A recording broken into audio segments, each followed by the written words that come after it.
Hello,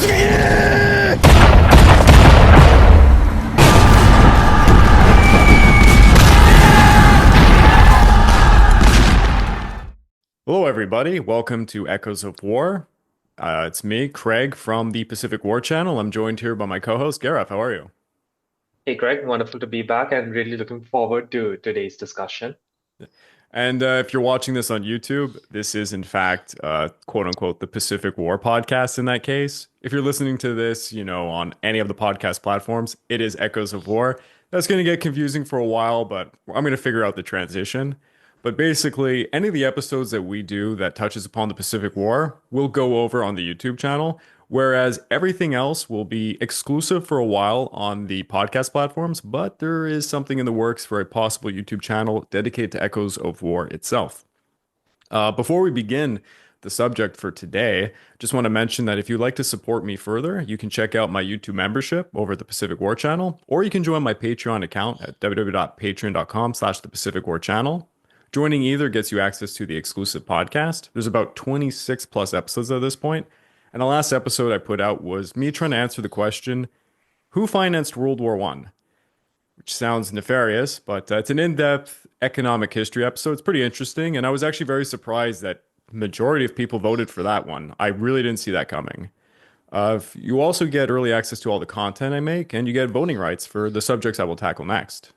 Also, again, the Patreon and YouTube membership are pretty much identical in price and perks. The only difference I'd say is there's a bit more unlisted content on the YouTube side. So maybe that's kind of a boost to go over there. But for today, we're going to be starting what might be a three-part series. I'm not too sure yet how long it'll take, but it's kind of a look at the lesser known aspects of the early Pacific War, and that would be the battle between Japan and the Dutch when it comes to naval battles.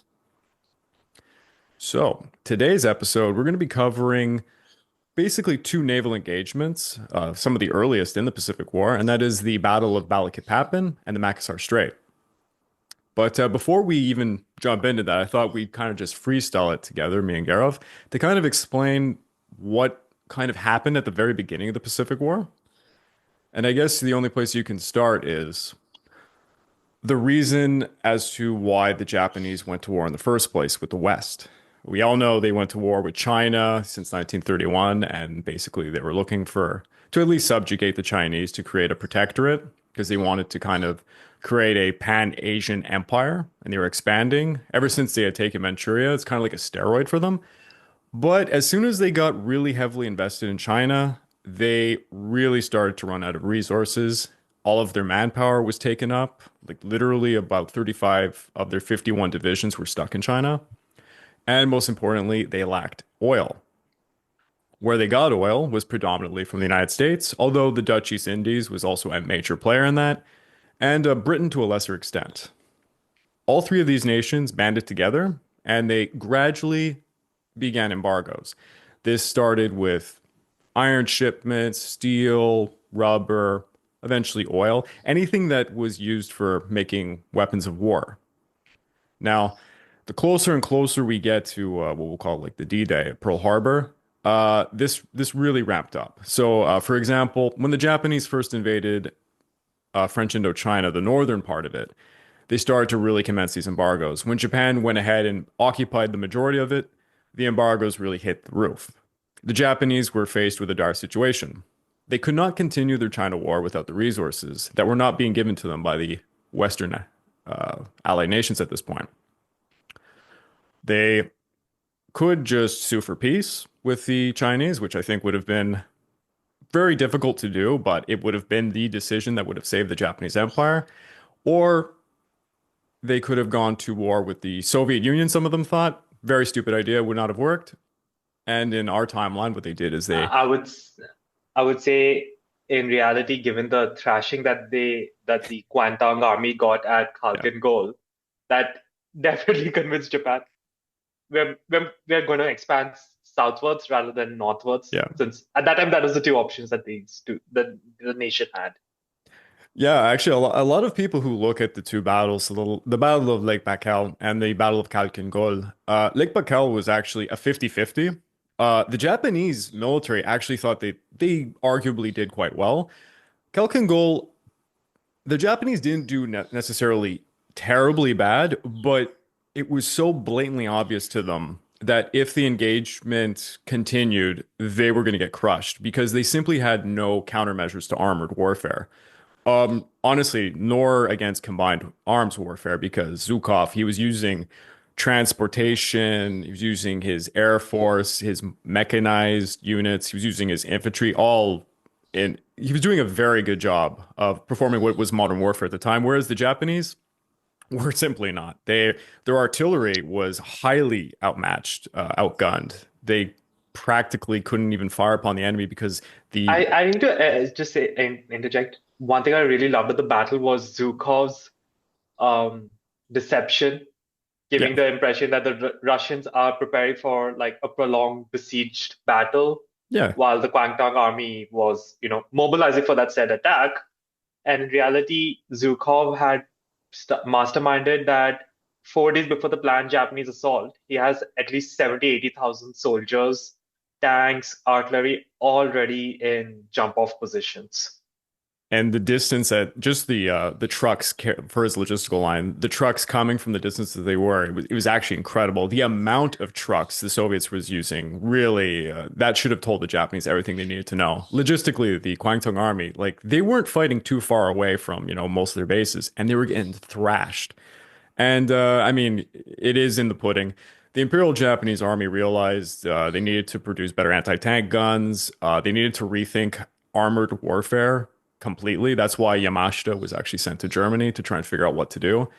But basically, the idea of going to war with the Soviet Union was completely off the table. It actually had been off the table in the mid 30s. This was the last hurrah of the Kwangtung Army to try and change things around. But the Japanese endorsed the Nanshinran strategy. Now, in a nutshell, this would encompass taking out the United States Pacific Fleet, neutralizing key areas. So that would be the Philippines, Malaysia, Singapore, even little Hong Kong. All of this, in the grand scheme of things, was a means to an end because they were stepping stones to what the Japanese really needed, and that was the oil. The oil was to be found in the Dutch East Indies. But in order to get there, as you can imagine, there was glaring things in the obstacles in the way, and that was Pacific Fleet forces around the Philippines and then at Pearl Harbor and such. So the There's Japanese, also the risk of Thailand as well. Granted, yeah, uh, since Thailand was at this point a neutral, it was not a colony, yeah, and their Marshall Prime Minister, he was pretty much playing both sides at that point. So you don't even know whether he's gonna side with the Japanese or not. yeah, Generalissimo Fibun, he had been, for lack of better words, jerking off the Japanese for a long time. He was looking for the best possible deal with the West. Primarily, he was talking with the British or with the Japanese. He played it to the very hour that they were attacking. Most of his police force and his army units, they had no idea. They actually defended themselves pretty valiantly against the Japanese at the beginning. And Fibun basically, at the last minute, he caved in to tossing an alliance with the Japanese. He was by the way, Thailand was the only country that was officially in an alliance with Japan. They weren't subjugated by the Japanese. Well, the Japanese did kind of abuse them a little bit, but they were an official partner. Where Abuse them a little bit. Sorry, well, just people don't know this. Unit 731 had two units in Thailand, and for the life of me, I don't remember what numbers they were. And Thailand has, I don't think Thailand's ever accepted any responsibility for this. It was a secret operation, but the Japanese were doing a lot of nefarious stuff in Thailand. Unit 731. That just speaks enough. Oh yeah. And there was units everywhere. There was units in Singapore, Malaysia. There were some on Pacific Islands, but they're not necessarily the same kind of units. They weren't doing biological warfare stuff. But yeah, there was a lot of different units. Everyone knows 731 because they were the notorious one found by the Russians in Manchuria. Not to go into that rabbit hole, but that's just to try and catch the audience up to speed. So the Dutch East Indies are going to be a primary target. Obviously, they're owned by the Dutch. The Dutch government is in exile because they were invaded by Nazi Germany. So, as you can imagine, Holland doesn't have a ton of resources to fight off the Japanese, but they would fight like lions. And they did have not a formidable navy, but they had naval forces. And that kind of takes us to where we're going to start the story. So, 2 weeks after the attack on Pearl Harbor, Allied defenses were deteriorating very rapidly. The strategists at the Imperial General Headquarters in Tokyo expedited their plans for the next phase of the war. This involved invading the Dutch East Indies to capture its valuable oil fields, which were the main objective of Japan's southern offensive, the Nanshinran strategy. Securing these resources promised Japan perhaps a situation of self-sufficiency, and they needed this for the wartime economy. They were also heavily dependent on imported American oil up until that point. So, they had to get their oil somewhere. The Dutch oil fields needed to be seized really quickly as Japan, was losing all of their oil. They had only packed up about enough to sustain their navy for like 6 months or something. And, they needed to seize these oil fields before the Dutch sabotaged them because obviously the Dutch were going to do that. I think I remember reading this in one book about Pearl Harbor when the Japanese never really attacked the fuel installations. Mm. And it was said just in Pearl Harbor alone, there was more fuel than at the military base than in the entire Japanese empire Oh, yeah. at the time.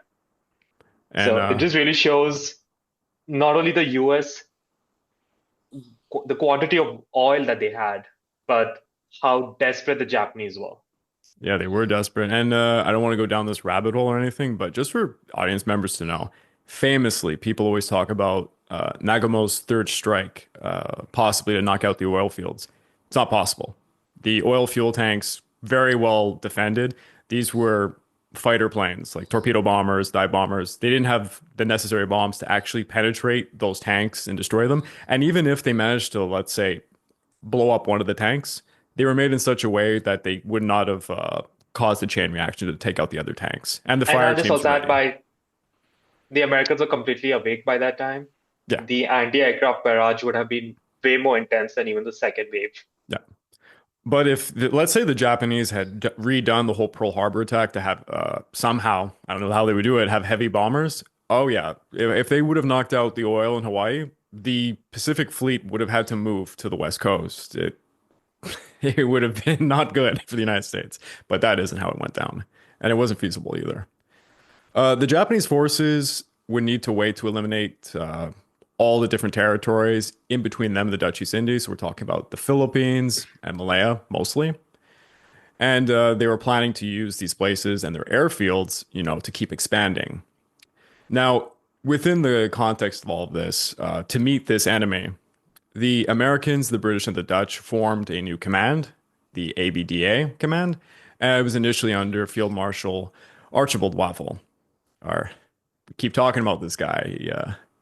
He had a rough And go of it early on in World War II. We'll say that much. I think if our listeners go back to our North Africa campaign, I think he's the key general for, I think, the first four episodes, if I'm not mistaken. Yeah, first four up to Crusader. Is Yeah, that right? Yeah. I think that's pretty. But I think let's just maybe explain what ABDACOM is. So it was a supreme command that was established by all the chiefs of staff, which is primarily in this case Britain and the US, since Australia is anyways was a dominion. Yeah. So they would kind of go with the British lead, and the Dutch are not really in a position to really have too much of an influence from a political point of view. Yeah. That's the key term. So ABDA stood for American, British, Dutch, Australian Command. It was the supreme command of all Allied forces in the Pacific. Hmm. And at that time, it was, as you said, it's General Sir Archibald Wavell was made Supreme Commander of ABDACOM. So all naval, air, land forces in the region at that time rolled up to him. The land forces were under the Dutch General Lieutenant General Hein ter Poorten. Oh, yeah, and Um, he's an interesting character. I'll say that. yeah. Uh, Richard Price was the air marshal, so commanded all the air forces. And initially, the naval forces were under the command of the U.S. Far East Fleet under Admiral Thomas C. Hart. Yeah. We'll get back to Hart. True. He's a character. Yeah. Very mixed bag. Um, So, as anyone who knows their Pacific War, the Japanese advance was extremely swift, especially in Luzon, the main island in the Philippines, and it paved a much earlier invasion of Mindanao, which is the southern island in the Philippines. The capture of the American seaplane base at Davao also expedited this. This base served as an excellent staging point for operations in the shallow waters of the Makassar Strait, the Malacca Sea, and the intricate island geography of the southern parts of Oceania. Japanese landing parties were deployed on the sparsely populated islands. They faced very little resistance from the Allied ground forces. And with the Makassar Strait under Japanese control, we'll call it, the routes to Sumatra and Java became suddenly very vulnerable. In late December of 1941, Japanese forces landed at Kuching in Sarawak and on Jolo, located between Mindanao and Borneo in the Sula Sea. They continued their landings in Malaya, launching operations from Indochina via the Ka Isthmus or Siam and across the Gulf of Siam. This Oh, I should mention that's Thailand. Just in case, yeah, and I don't want to get into this too much, but for some reason Thailand changed its name from the Kingdom of Siam and the Kingdom of Thailand, I think what was it, three times in this period? It's very strange as to why they did so. Anyways, the significant British naval base at Singapore, which famously was known as the Gibraltar of the East, was expected to serve as a stronghold against the Japanese advances for a very long time, and it would not. However, with the Japanese gaining control of the sea and air in all these areas, Singapore, became very isolated and neutralized, leaving its. It's I'm sorry, it's just like I keep remembering Singapore in this sense. It, as you said, it was considered the Gibraltar of the East, Mhm. and it was the one territory that was exempt, I think, from the London and Washington naval treaties about naval fortifications. Of course.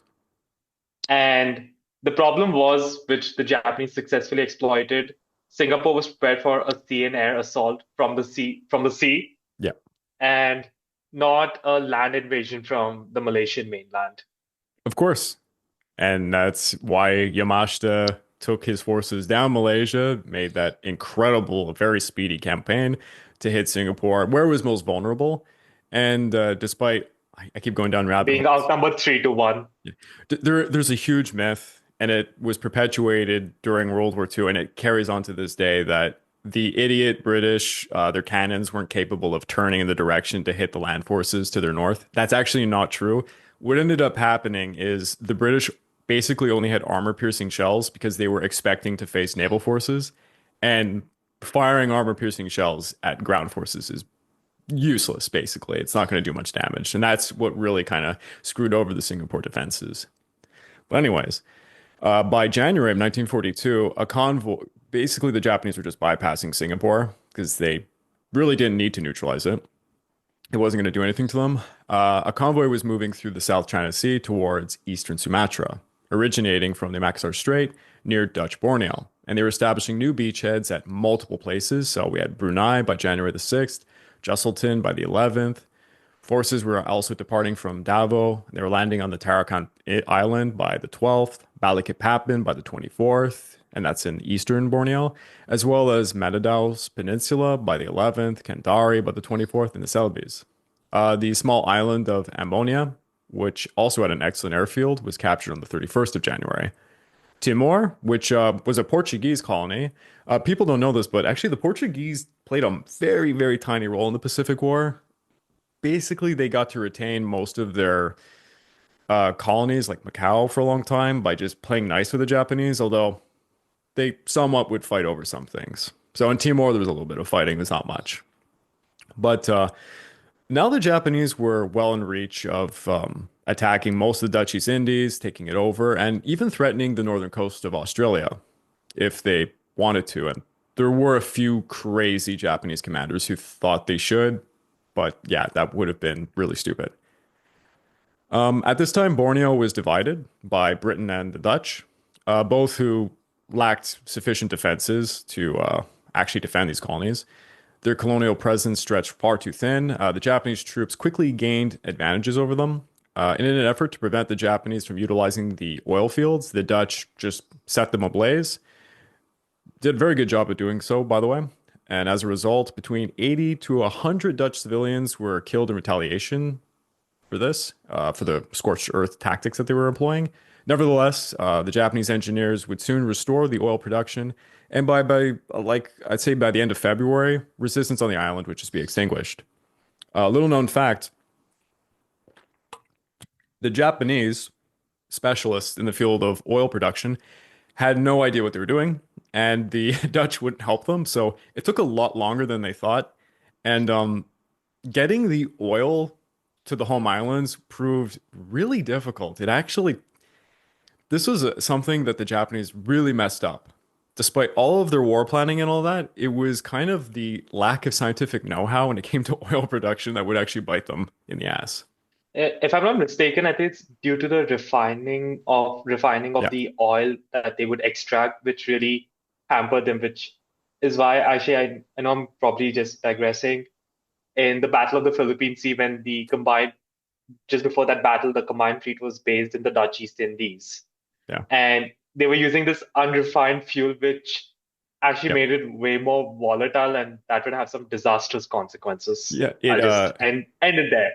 it damaged their warships. It damaged the performance of the warships, and because it was used over a certain amount of time, like let's just say the capability in knots went down by a large average for all the warships. It was really bad. Also, Japan had an entire industry in Manchuria trying to create a synthetic oil, and Mhm. if they could have made it work, but this was something I don't know the history behind this. It would be maybe a decade or so later that the Americans would figure out how to do this properly. The Japanese were onto something, but they're engineers, so they just couldn't figure it out in time.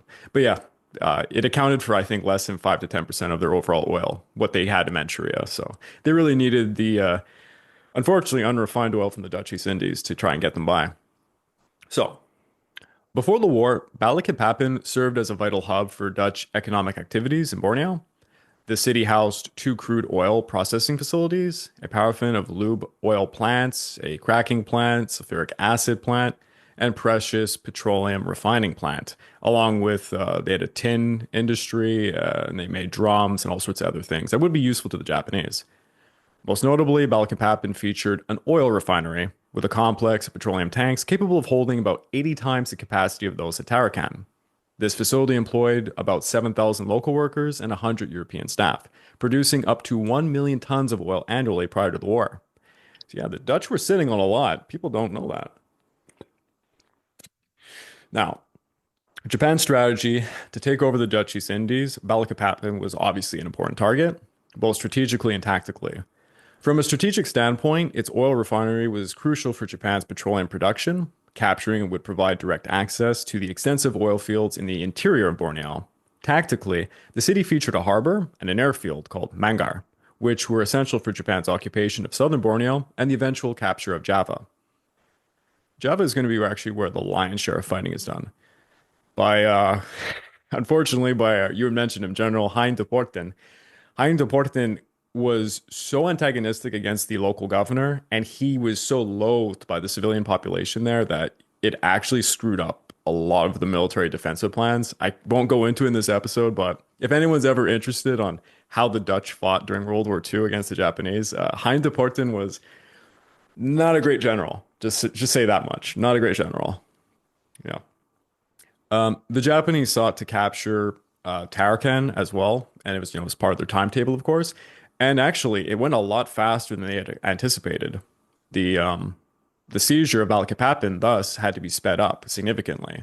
And this was also because of other places just falling much quicker than they thought, particularly Yamashita when he took Malaya quicker than anybody could have possibly believed. And then he would go on to take Singapore quite fast as well. So the Japanese plans to find and destroy the enemy on sea, land, and in the air, and to seize the oil refineries as fast as possible needed to be done to thwart, the sabotage of all the oil refineries in the airfields, for example. The were sent an ultimatum on January the 16th to just hand over everything, but the Dutch refused and they prepared to delay the Japanese and destroy their oil refineries. I apologize if people can hear my parrots. They are screaming at, I think, someone walking their dog outside right now. I am 3 rooms away and they're just losing their minds. Yeah. My apologies.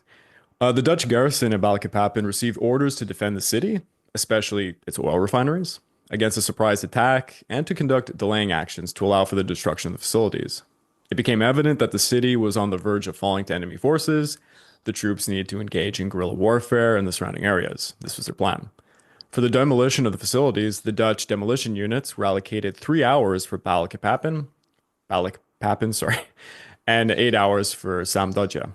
However, a demolition drill revealed that it would take significantly more time to carry out the destruction properly.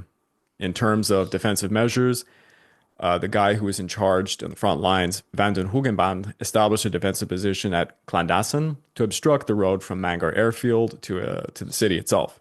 A second defensive line was set up near the radio station, and a third line was around a place called Rapak, which was basically constructed. It was constructed to facilitate a retreat into hinterlands so that they could perform guerrilla warfare. Because the Dutch would, as well as the Australians and British, would be fighting a guerrilla war on many of the islands in the Pacific. Now, to thwart enemy landings, the Dutch Navy mine layers, Goudenlea, Elan de Bois, and Sumonep, and I apologize, the Dutch ships have difficult names to pronounce. They deployed a barrier of 290 mines around the approaches to Balikpapan Bay between September of 1939 and December 1941. Finally, to prepare for the guerrilla campaign, Van de Hogenband established evacuation camps capable of housing about 3,000 people, located 6 to 9 kilometers from Balikpapan. Shortly after the fall of Tarakan, he evacuated civilians from Balikpapan to these camps. Additionally, there was food depots that were constructed along the riverbanks every 10 kilometers or so from the city and near oil pumping stations to try and I have to admit, this is like some really strong planning by this guy. of course, they the thing is they were very far away from the Japanese attacks, so they would be bombed by Japanese aircraft, but they had enough time to realistically actually create real defensive measures, and they did so. But it was going to be inevitable, the outcome, and everybody knew it because it was just like the situation for the Philippines. If the Americans were to come and actually rescue them, it would have took what 4 6 months with War Plan Orange. It just wasn't feasible. And for the Dutch, the government in exile, they didn't have any ability to send reinforcements or anything. Back on January the 10th, the newly appointed Marshal Wavel, the supreme commander of ABDA, so he arrived to Java and he established his headquarters in Labang. This is about 75 miles southeast of Batavia. His large staff was composed of talented individuals, including high-ranking generals and admirals from 4 different nations, as you had mentioned, Garov.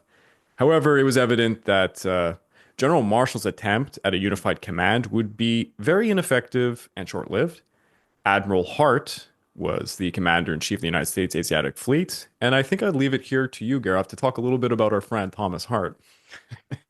So I think Thomas Hart was this, like a long decorated U.S. officer at the time. Yeah. Was promoted to a 4-star admiral before World War II even started in Europe. So he held the rank of 4 stars by like 1939. And he was an admiral that in his early service was actually a big advocate for submarine and anti-submarine warfare since his I think about 6 years after, say, from the US entry in World War One, he was the chief of staff to the Atlantic Submarine Force. So he did try to really, improve the US submarine performances, but unfortunately it was not a very successful endeavor for him. Anyways, he's appointed to command the Asiatic Fleet in July 1939. And at that time, while he had a bulk of his forces concentrated in the Philippines, since that was America's primary holdings, given their close relationships with the Dutch and British, he did have some amount of forces near Hong Kong and some around Borneo at that time. However, when the Japanese started their assaults, which pretty much took everyone in the US by shock because they believed Japan could not launch so many attacks simultaneously. And that's why the Japanese completely wrong-footed the Allied intelligence and leadership. This is where we see his personality come through as a commander. He wanted to keep conserving his forces and would retreat rather than engage in battle. Yeah.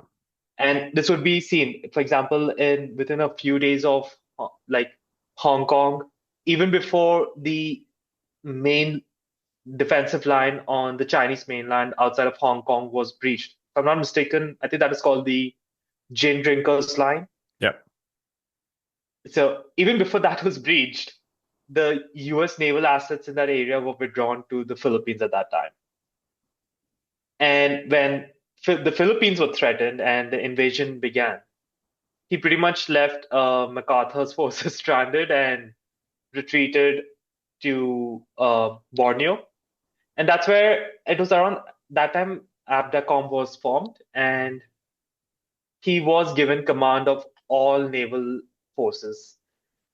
And this was much to the annoyance of another admiral that we are going to be talking about, the Dutch Admiral Conrad Helfrich. And that's the reason is they just have completely different philosophies on how they would engage as commanders. Yep. But ultimately, this choice would be that he would not really be an admiral that is going to be committing his forces very easily to battle. Certainly not. And that, unfortunately, was going to be the biggest failure in his role as the commander in chief of ABDACOM naval forces, which is why early he I think lasted in the job for about 5 weeks before there was sufficient pressure from the British and Dutch governments to get him removed. Yep. So I think that's pretty much where we can, just a bit about the personality. So Craig, over to you so we can discuss the battles. And I guess I'll just sprinkle in one tiny other piece of information. During the invasion of the Philippines, because we all know that General Douglas MacArthur, not a fan of the U.S. Navy. Like he might have seen them as a greater enemy to himself than the Japanese. And Thomas Hart, he actually basically tricked, I wouldn't say tricked, he persuaded MacArthur to believe that his submarine force would be single-handedly capable of just knocking out any Japanese amphibious assaults. And perhaps that could have been a reality. Like maybe they could have done damage. The real issue that Thomas Hart wasn't aware of was all of his submarine commanders had a pre-war doctrine believing that submarines were actually used more for reconnaissance and that they were unbelievably vulnerable to aerial attacks. So they basically fought defensively instead of offensively. Secondly, as everyone I'll knows, just I'll just add one more thing. The point that he did make of like crippling the offensive forces, it did come true later on in the war, but I oh think yeah, also at that time, given the state of the US torpedoes, yes. might have not really been a feasible uh, route at this point. Yeah, so the commanders soon, well, they didn't know what was going on, but when they were firing their torpedoes at point blank range, some of these guys, of course, they weren't going off. They were doing almost no damage. So Hart eventually is ordered to just get all of the naval forces the hell out of the Philippines, much to MacArthur's annoyance. And yeah, it gives off the impression that Hart was just trying to run away from the enemy at all times. But as we're going to see, he will be forced to engage not because of his own capabilities, but more so because the Dutch force the issue, I'd say. But we're going to get to that. So, as you had mentioned, Hart was in control of the naval aspect. So it was known as ABDA float. It's kind of a clever acronym given the dire circumstances they're facing. So Hart was ordering the remaining surface units of the Asiatic fleet to leave the Philippines after the Japanese bombers had reduced basically everything in the area. And the largest ship in the fleet at this time, which had previously been Hart's flagship, was the heavy cruiser, the USS Houston. And it also at one point served as President Roosevelt's yacht. Sorry, I said yacht there. Yacht. It was also accompanied by two other cruisers and 13 outdated four-stack destroyers. So you're talking about destroyers that go back to like World War One. Hart was the first prominent military leader to express the unpopular opinion that the Philippines was indefensible and doomed. His decision to withdraw early did not win him any favor with General MacArthur, as I had mentioned, who would go on to criticize the Navy for not providing him with sufficient support and that it was all the Navy's fault. I mean, MacArthur blamed whoever else was around. So he pulls out Anyone but him. exactly.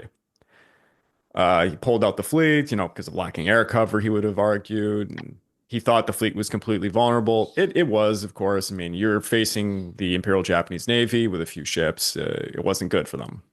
Despite the rapid Japanese advance, casting, a lot of doubts on the Allies' capability of actually facing them, or their pre-war, assumptions that the Japanese weren't capable of much in terms of war. Several ABDA commanders remained optimistic about their prospects still. As is often the case, these leaders were expected to, boost morale of their troops and try to earn some confidence so that they could actually perform something. Wavell, in particular, was a result believer that the Japanese advance down the Malaysian Peninsula would be halted at Singapore, even after discovering that doesn't look like it was going to work out for them. As late as January the 31st, 2 weeks before 60,000 British and Commonwealth troops would end up surrendering to Yamashita, Wavell maintained his confidence that Singapore would simply hold. Similarly, I think one thing I just got to add about ABDACOM, even though you had the various, the command structure was in place. Wavell as Supreme Commander, Hunter Porten, while he also commanded the Dutch East Indies land forces, he was also the Supreme Army Commander. yes. And you had technically MacArthur was subordinated to him. Technically, Technically, yeah. just It's funny. the same the same way you had Percival as the commander of the Malaysian land forces. Yeah. Similarly, even though you had the command structure, no one really seemed to follow it. The Navy is doing whatever it wants. The Air Forces are doing whatever they want. Army is doing the same. And at the same time, the different commands are just operating on their own. Yeah, I mean, they were Partially grasping at also due straws. to partially, I guess, because they are fighting their own battles, and I don't think anyone had an idea of what is going on in the broader picture at that time. Pretty much. I mean, if you look at it from a strategic point of view, the British are fighting by themselves in Malaya. There were actually a few American bases, but not many Americans. Hong Kong, again, that's Canadians, British. You have Philippines, solely Americans. Then when it comes to the Dutch East Indies, it's split. Some places there are British forces, but more or less it's the Dutch. There wasn't a huge necessity for a unified command structure. Like they could have done their own thing, I guess. But anyways, regardless, it wasn't looking good for them. This is not a good situation. In other places, like the British commanders in Burma believed that they can maintain their positions. That wasn't looking good. The Dutch. Now we're going to come across one of our more interesting figures, the Dutch Vice Admiral Conrad Helfrich, and I think this is another chance for you to dabble into the bio of this character. You mean ship a day, Helfrich? Yeah, So he earned that nickname. yeah, so I think the reason he was the post like the Dutch commander at the start of the war, and he was, I would say, the most aggressive of all naval commanders on the Allied side in the early parts of the Pacific War. Even more than us, another admiral we will be discussing later on, Carl Dorman, who was a subordinate. And Helfrich was, as I said, called Ship a Day Helfrich because his submarines at the outbreak of the Pacific War were sinking Japanese ships very aggressively. If I'm not mistaken, prior to the invasion of the Dutch East Indies, he had sank exponentially more ships than the British and Americans combined. He was Like it basically the was, only one doing so. Yeah. yeah, and he tried to work. So the one thing I'll also add for Admiral Helfrich is he was a big supporter of the concept of ABDA, ABDACOM.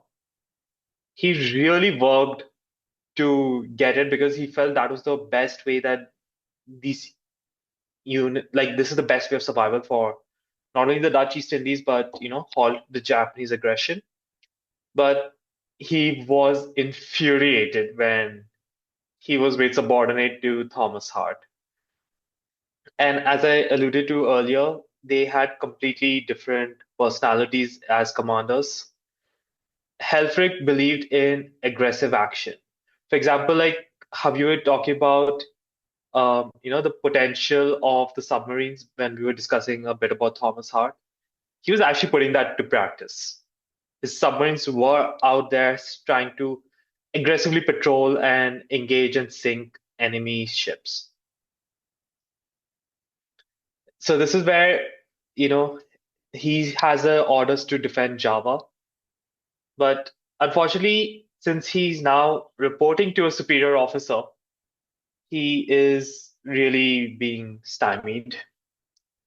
And this really frustrates him with, what he perceives as definite inaction, cowardice, whatever, this is how like these aggressive commanders will name any commander that they feel is very cautious.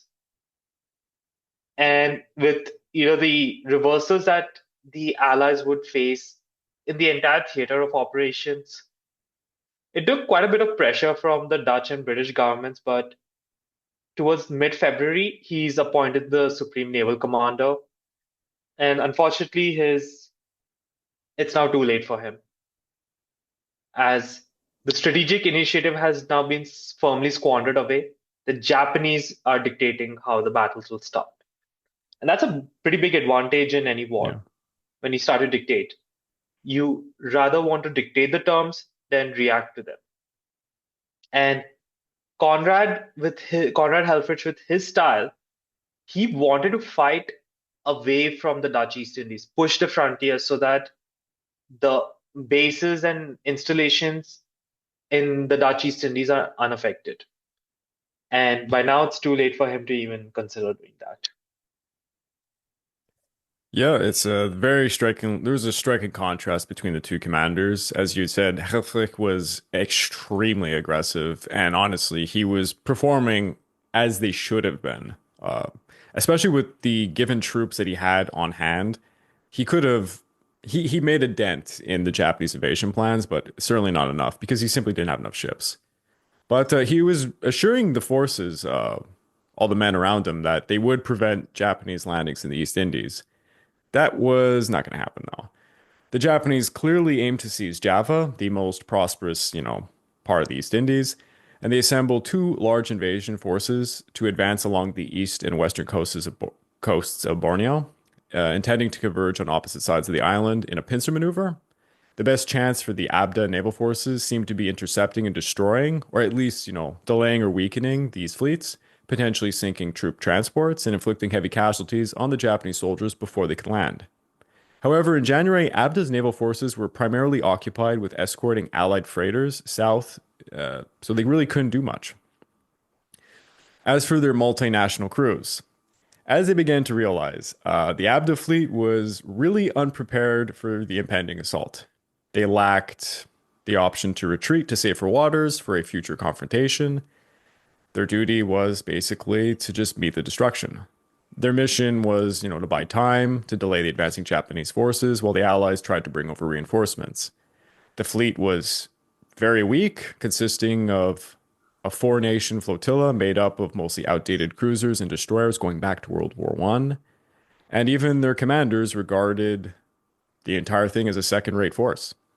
The ongoing devastation of Allied air power in the region meant that they largely would have to fight without air support against an enemy that would have overwhelming air supremacy.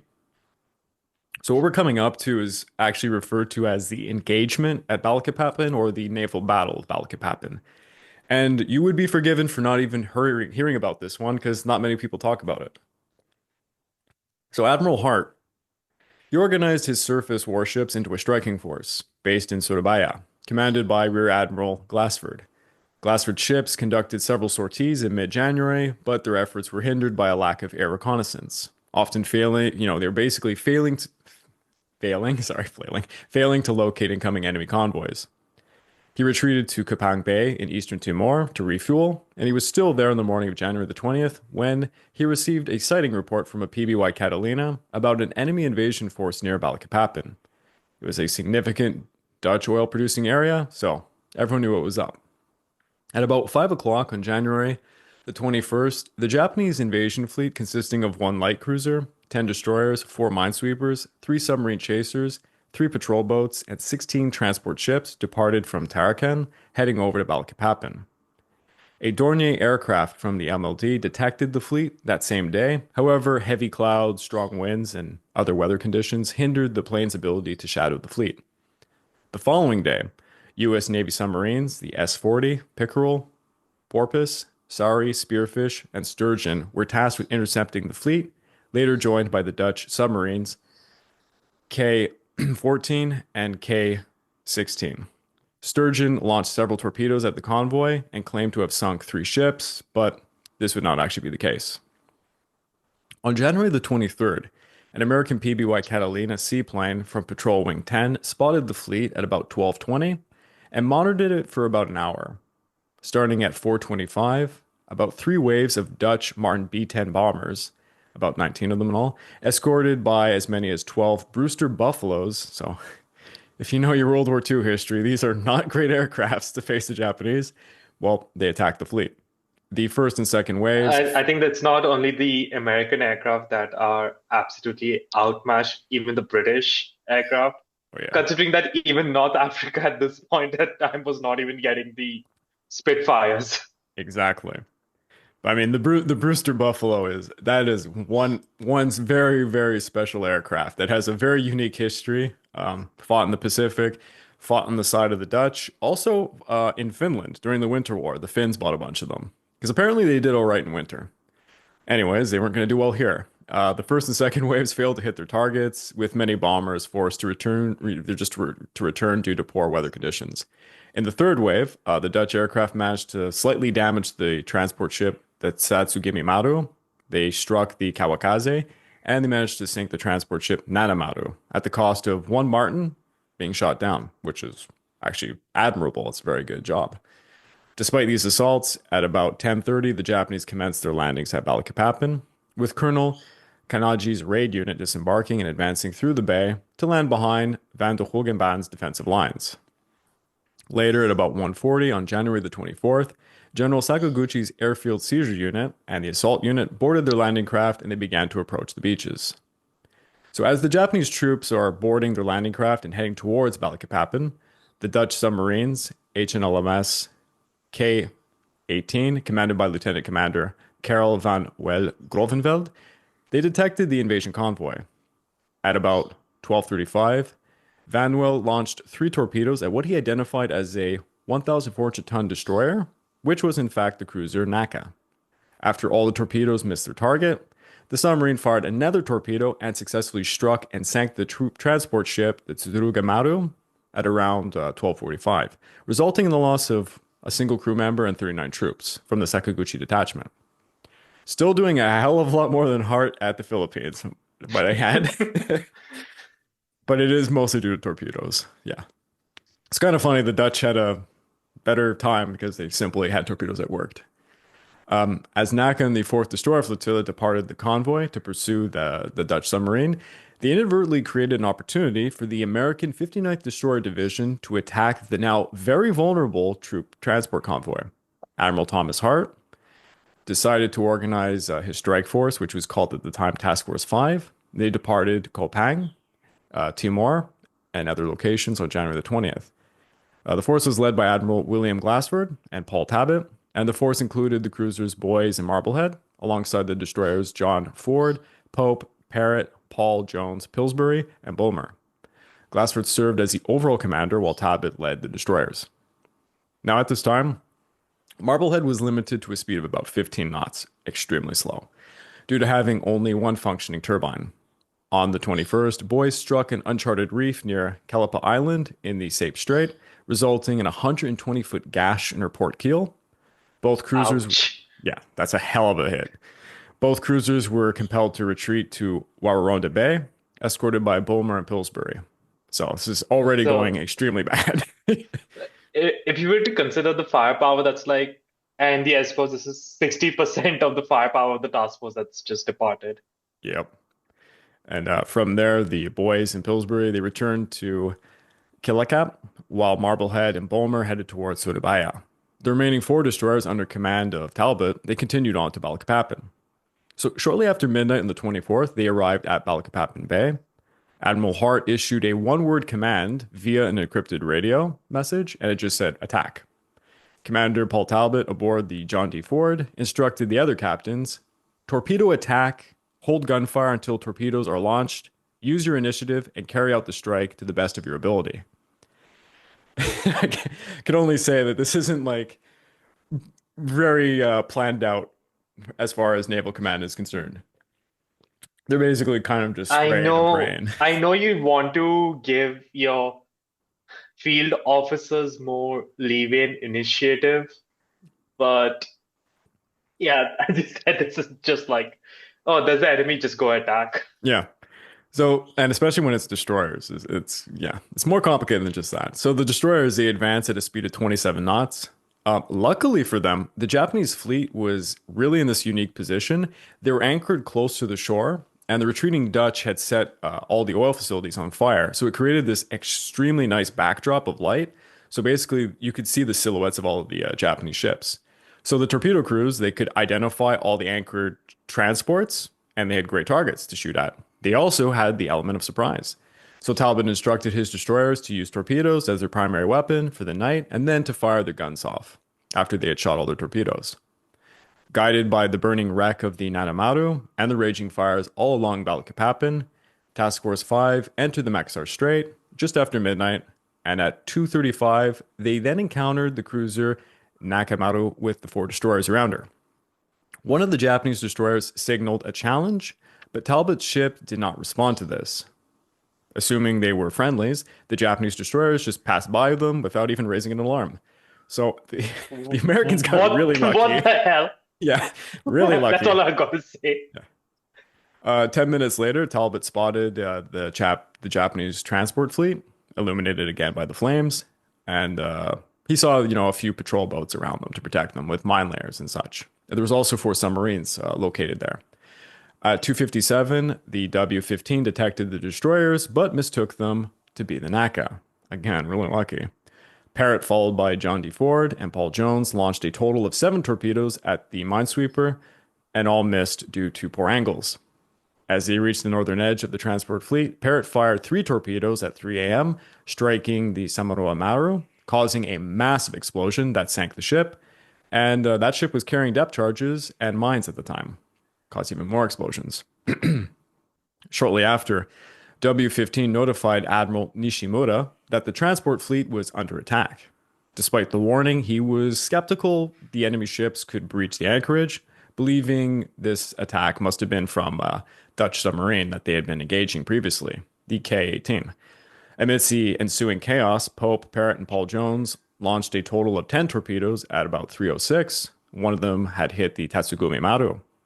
Compounded by the damage from the Dutch air raid the previous day, the munition-laden ship exploded and sank half an hour later. Excuse me. Talbot then directed Task Force 5 southwards at 3:14, aiming to strike the southern end of the fleet. About 5 minutes later, Pope and Parrott fired 5 torpedoes at what they thought was a destroyer, but it was actually a patrol boat. It was P-37. The aging World War I destroyer sustained 3 torpedo hits, severely damaging it and killing 35 crew members.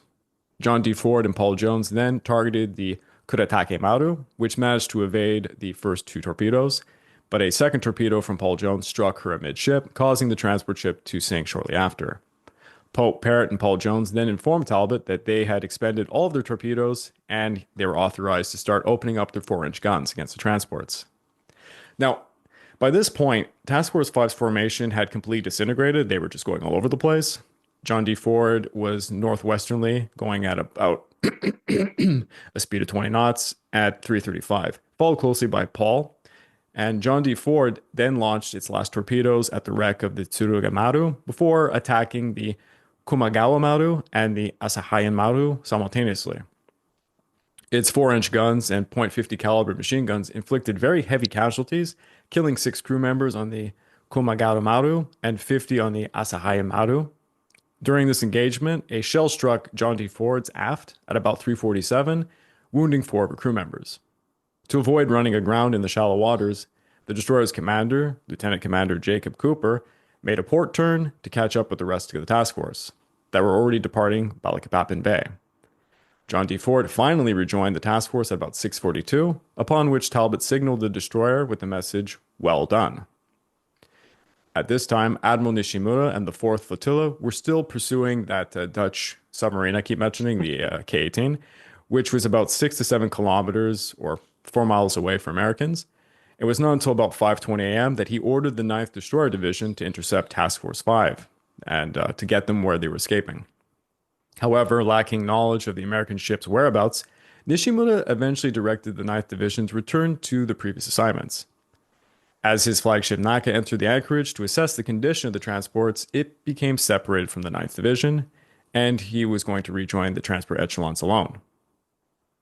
So, that encompassed what was the engagement at Balikpapan. And yes, it was almost exclusively on the part of the Americans. The Dutch submarine was kind of just sending them on a wild goose chase. But we're going to be coming up now to another engagement, which is it's going to go the other way. We'll say that much. I'll just add about the naval battle of Balikpapan. It was a tactical victory. They did, you can Mhm. definitely say on the battleground, they clearly won the American destroyer force. Yep. But ultimately, the entire battle, as if we were to see, since it's a combined arms battle, was a strategic defeat for the Allies since the Japanese would take control of the area. Yeah, they couldn't stop the landings. They did some damage, but most of the Japanese forces had already landed, were capturing their objectives nonetheless. I mean, it was a bloody nose for, I guess you could say it hurt the Japanese honor a little bit, but not much more than that. So the Japanese were certainly aroused by this, to say the least. The Battle of Balikpapan, it didn't hinder the Japanese advance on Java, uh, and it was going to foreshadow another type of engagement.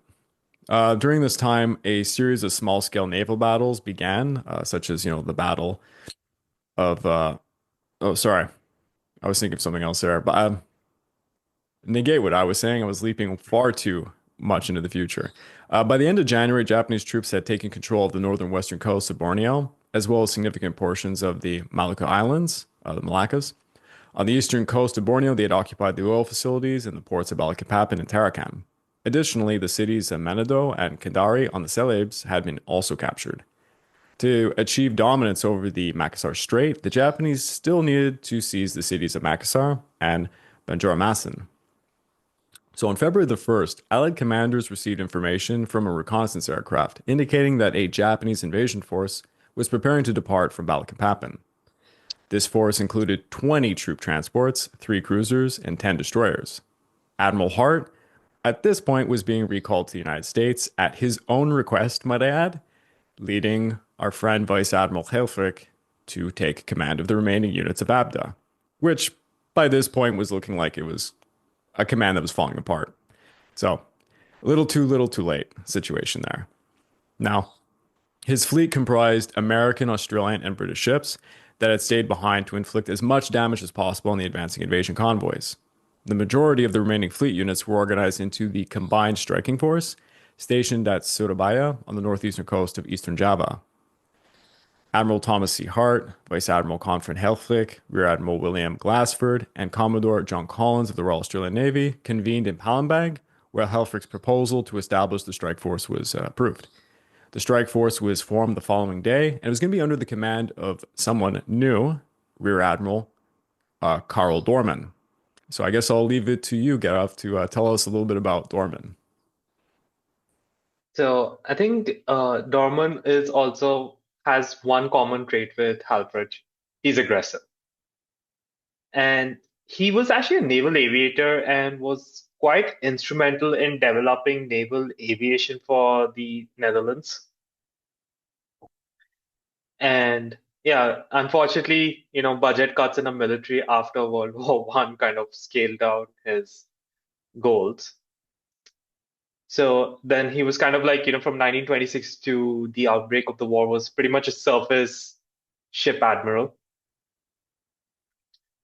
So in 1940, when he was, promoted to rear admiral, he was posted to the Dutch East Indies.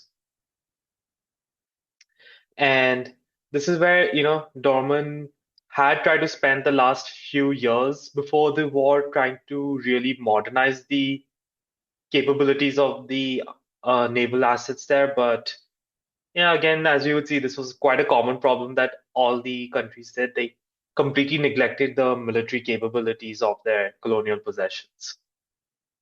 I think just leave that because rest is all about his quite a courageous performance in this campaign.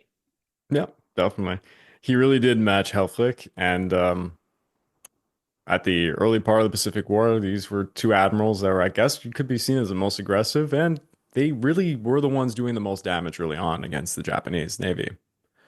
So he had a multinational flotilla made up of cruisers and destroyers, most of which, as I've already said, are very old. A lot of them World War One era. The ABDA force was made up at this point of four cruisers. So there was the flagship HNLMS Deruta, along with Trump, the USS Houston, and the Marblehead. And they were accompanied by seven destroyers, the HNLMS Blankert, Pertine, Van Ghent, the USS Barker, Bulmar, John Edwards, and Stewart.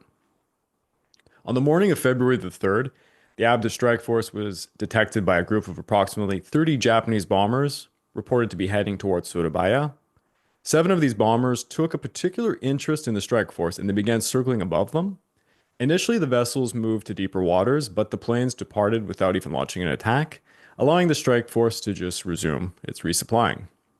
At about midnight, the ship set sail for Mindertstrot, and it's a reef known as today Karang Mas, located off the northeastern tip of Java. The last vessel arrived at approximately 5 a.m. on February the 4th. By 9:30, the strike force learned that air patrols from Makassar, excuse me, had detected a Japanese force seemingly advancing towards Surabaya.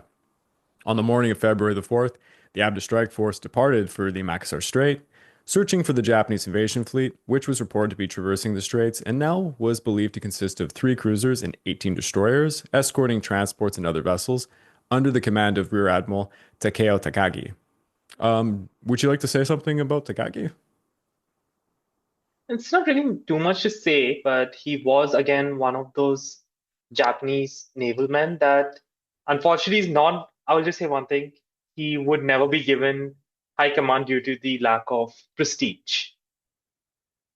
Since majority of his career he did not serve on any battleship, which if you see in the Japanese Navy, Admiral Yamamoto really did not really like promoting guys who spent a lot of times in cruisers, submarines, and destroyers.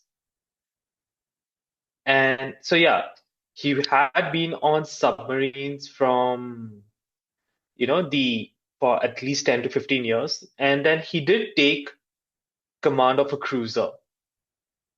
And for the build up to the war, he actually had a staff job.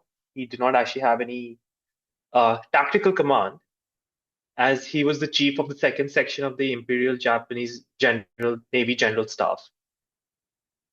So yeah, that is where he last served. So for the 2 years before the war, he was just a staff officer. Yeah, he's quite lower on the totem pole of the Japanese Imperial Navy at this point. So, at about 9:50 a.m., while Dorman's strike force was positioned south of the Kangen Islands, sailors aboard the ABDA ships spotted Japanese bombers to their east. The Japanese aircraft were flying in a V formation at an altitude of approximately about 15,000 feet. The planes launched an attack on the Allied cruisers, with Marblehead being the first target. Bombs fell about 250 feet in front of the ship. During a subsequent assault, Marblehead suffered two direct hits and a damaging near miss. The direct hits penetrated the deck, killing 15 crew members and crippling the ship's maneuverability. Marblehead could only sail in circles by that point. A near miss also created a hole measuring almost 3 meters by 1 meter near the bottom of the vessel. However, later attacks on Marblehead would be less severe. Houston initially managed to evade the bombs, but sustained significant damage during a final assault. A bomb struck the deck near the aft gun turret, resulting in the deaths of 48 crew members and rendering the rear guns inoperable. Following the strikes on Houston and Marblehead, the bombers turned their attention now to Diruta, which successfully evaded four attacks, suffering only minor damage to the fire control system for her 40 millimeter guns. At 1 p.m., Dorman realized his force was in extreme trouble, so he was forced to make a retreat west back to Surabaya. Thus, His first operation, commanding the ABDA Striking Force, was a complete fiasco. But at least none of his ships were sunk. As was typical Unlike for what the Japanese believed. yeah, no, the Japanese report that they had actually taken down an aircraft carrier or something, And mind you, at the altitude that these bombers were bombing, it kind of goes against what the Americans thought, right? So General MacArthur, he thought that heavy bombers would be able to take down surface fleets, and when they all completely failed, because you can't. High altitude bombing against moving ships is impossible. But these Japanese were actually, this is impressive. This strike force, not bad. But Yeah, especially if I'm not mistaken, in during Midway, for example, when you had the Army high altitude bombers attack the Kido butai, yeah. I don't think they even got anywhere as close to this except for that one damaged bomber that tried to make a suicide dive on Nagumo. Yeah, exactly. Yeah. But it's if you bomb from 25,000 feet, the the ship crew members know that there's enough time to observe the trajectory and Hmm. take evasive maneuvers. Yeah, if anybody has been fortunate enough to see, I forget the exact name. It's a Japanese film. I believe it is titled in English Yamato simply, but it covers the life of Yamamoto. It's the movie is Yamamoto something. It covers the life of Yamamoto, and it briefly goes over the Midway battle. And unlike the recent Midway film, it really kind of showcases how stupid the high altitude bombing run was and how easy it was for the Japanese to avoid it. But anyways, that's going down a rabbit hole. That's actually going to end this episode, by the way. I know it. I wanted to add in another naval battle, but I thought because this is going to be a long series, anyways, about 2 or 3 episodes, I had to do these initial engagements. And while it looks like the Dutch just had the shit kicked out of them, they didn't lose any ships. The Japanese would report they took down 3 cruisers. Didn't happen. But the Dutch are going to lick their wounds and they're going to come back and they're going to be just as aggressive as they were and they're going to fight back. So in the next episodes, we're going to see some pretty intense naval engagements, hopefully to make up this lackluster climax here. But yeah, that is the first part in, I don't know what I'm going to call this tiny series about the Dutch naval war against the Japanese. And before we head off, I just want to remind everyone again that if you'd like to further support me, please check out my YouTube membership over the Pacific War channel or my Patreon account at www.patreon.com/the Pacific War channel. Either of those gets you access to the exclusive podcast, early access to all the content I make, and voting rights for the subjects I will tackle next. And Gaurav, thank you for letting me take you hostage for this one. And we'll soon get back together to touch upon more Dutch-Japanese naval actions. My pleasure, Craig. And I'll admit, I never really, until meeting you, watching your channel, I never really knew about these battles. It's a good learning experience for me. I always appreciate that. Till next time. Hey you ever hear me talk about some great Pacific War movie or documentary like Pearl Harbor minute by minute over on Netflix and feel the urge to watch it for yourself? Uh-oh, you live in Japan and your Netflix doesn't have it? Must suck to be you. Sucks to be me right now. Oh wow, season 4 of Demon Slayer is out. Oh wait, I can't watch it on Canadian Netflix, but it's over on Japan Netflix? Whatever will I do?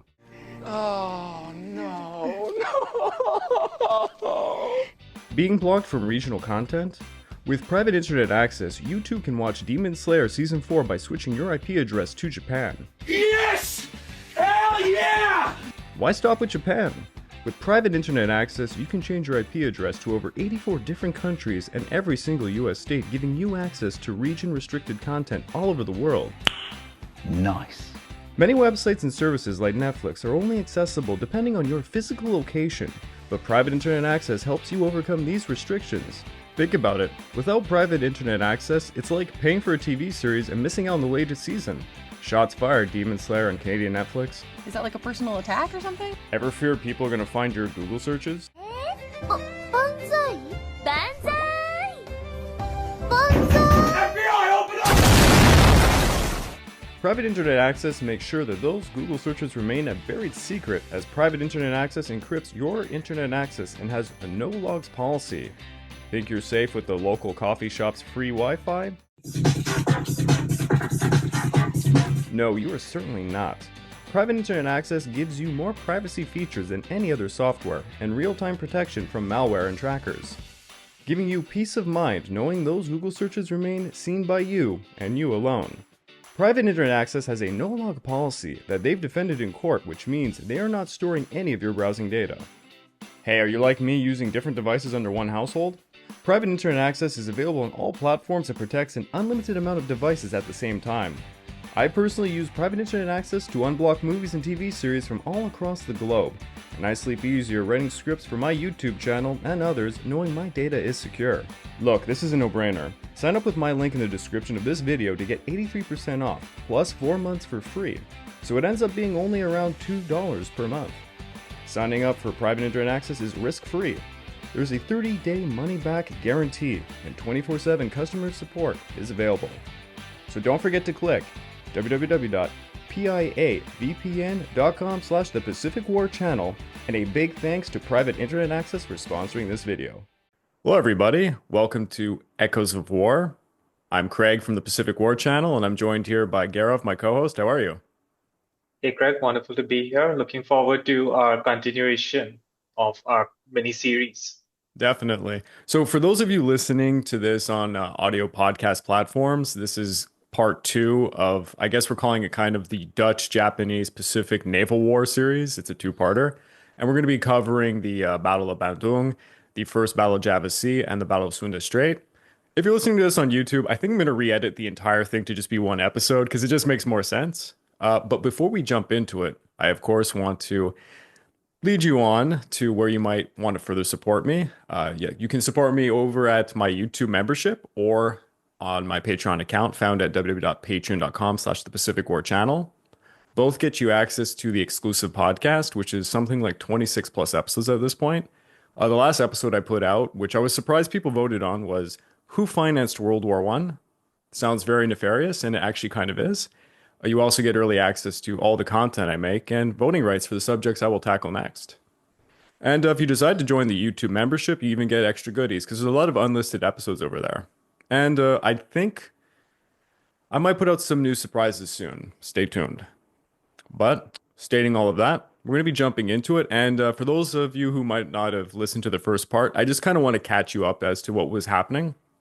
So in late December, following the attack on Pearl Harbor, Japan rapidly advanced over its war strategy, aiming to capture the Dutch East Indies and its vital oil fields, of course. With Allied defenses crumbling, Japanese forces swiftly invaded the Philippines, taking, key locations like Luzon and Mindanao. By January of 1942, they targeted Balikpapan, a crucial oil hub in Borneo, sending an ultimatum to the Dutch to surrender the refineries.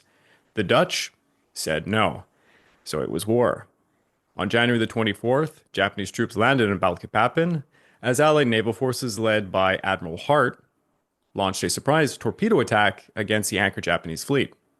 So on a moonlight night in January of 1942, 4 U.S. destroyers, that was the John D. Ford, Pope, Parrott, and Paul Jones, they crept through the waters near Balikpapan of Borneo, and as the Japanese were capturing the town and its precious oil fields, a convoy of transports anchored in the bay were confident of their dominance. But the Americans had other plans for them. Silent and swift, they struck with torpedoes and gunfire, sinking 4 transports and damaging others. Chaos erupted as flames lit the night, and the Japanese scrambled to defend. Victorious but low on resources, the destroyers had to slip away, knowing they scored quite a nice blow, but it wasn't going to stop the Japanese advance. Do forgive me for adding a little drama to that piece I wrote to summarize what happened last episode. So, we're coming up to early February of 1942. We now have a mixed Allied fleet of American and Dutch ships, including cruisers Houston and Marblehead. They sail through the Makassar Strait to challenge Japan's expansion to Dutch East Indies. They were ambushed by Japanese bombers, unfortunately. Dive bombers swooped in, raining destruction. Houston's guns blazed defiantly, but they couldn't stop the air assault. Marblehead suffered crippling damage, fires were raging all aboard her, and Houston took direct hits that disabled her turrets. Despite all of this chaos, the fleet managed to withdraw, and though it was a tactical defeat, the Allies' daring resistance at least slowed the Japanese advance. For the sailors, it was a harrowing taste of the battles to come. Which brings us to the episode at hand. So, I think I'll just yeah. come in and just say this is, I think, the first instance in the Pacific War where I think the Allies are starting to realize that they really need good air cover to Yes. allow their ships to go. And right now, with the state of technology of the aircraft, considering you just are sending like the most obsolete of fighters to Brewster the Buffaloes. colonies, Yeah. Yeah.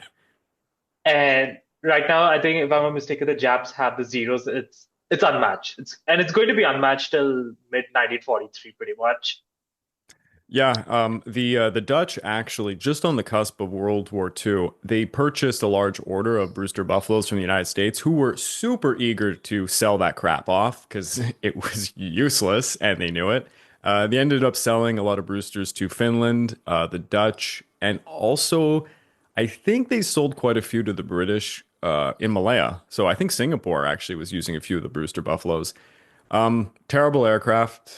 There's no way around it. Though some of the pilots, especially the Dutch, figured out ways to kind of combat the Zeros, but it was overwhelming. They weren't going to win the war for the air, that's for sure. But we're coming up Yes. to February of 1942, and the Japanese have now captured several critical cities and airfields in Borneo, the Celebes, and the Moluccas.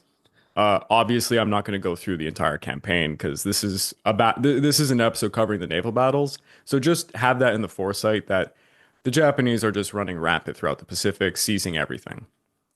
They're now in possession of sufficient airfields capable of supporting air operations against their primary target, the Dutch East Indies. That would be specifically Java. However, before initiating their assault on Java, the Japanese aimed to capture southern Sumatra, which was home to the vital Palembang airfield. With the fall of Singapore, they had successfully breached the Malay Barrier for the first time, allowing them to commence an offensive against Sumatra. Since late December, the Japanese had been conducting air raids on airfields in Medan, Pekanbaru, and Palembang. They also seized the Anambas Islands that established air bases there by January the 26th to support operations against Sumatra and Java. Now, their plan involved launching the 2nd Parachute Raiding Regiment from the Tushin Sudan over the Palembang airfield, excuse me, while the majority of the 38th Division would land on Bangka Island to advance along the Musi, Saleh, and Talang rivers to attack Palembang. Palembang is basically the most crucial airfield in the area. Once it's captured, they intended to take other places like Machapura and Tanjung Karang's airfields, along with the oil facilities around Talang Abab and Limau. Now, February the 15th, Rear Admiral Dorman, and I know we had introduced this character in the previous episode, but for those who didn't listen to that one, perhaps, Gaurav, you can just say a little bit about Dorman. So I think Dorman was one of the early pioneers in the Dutch, and I would even call it in the Allied navies of naval aviation. Yeah.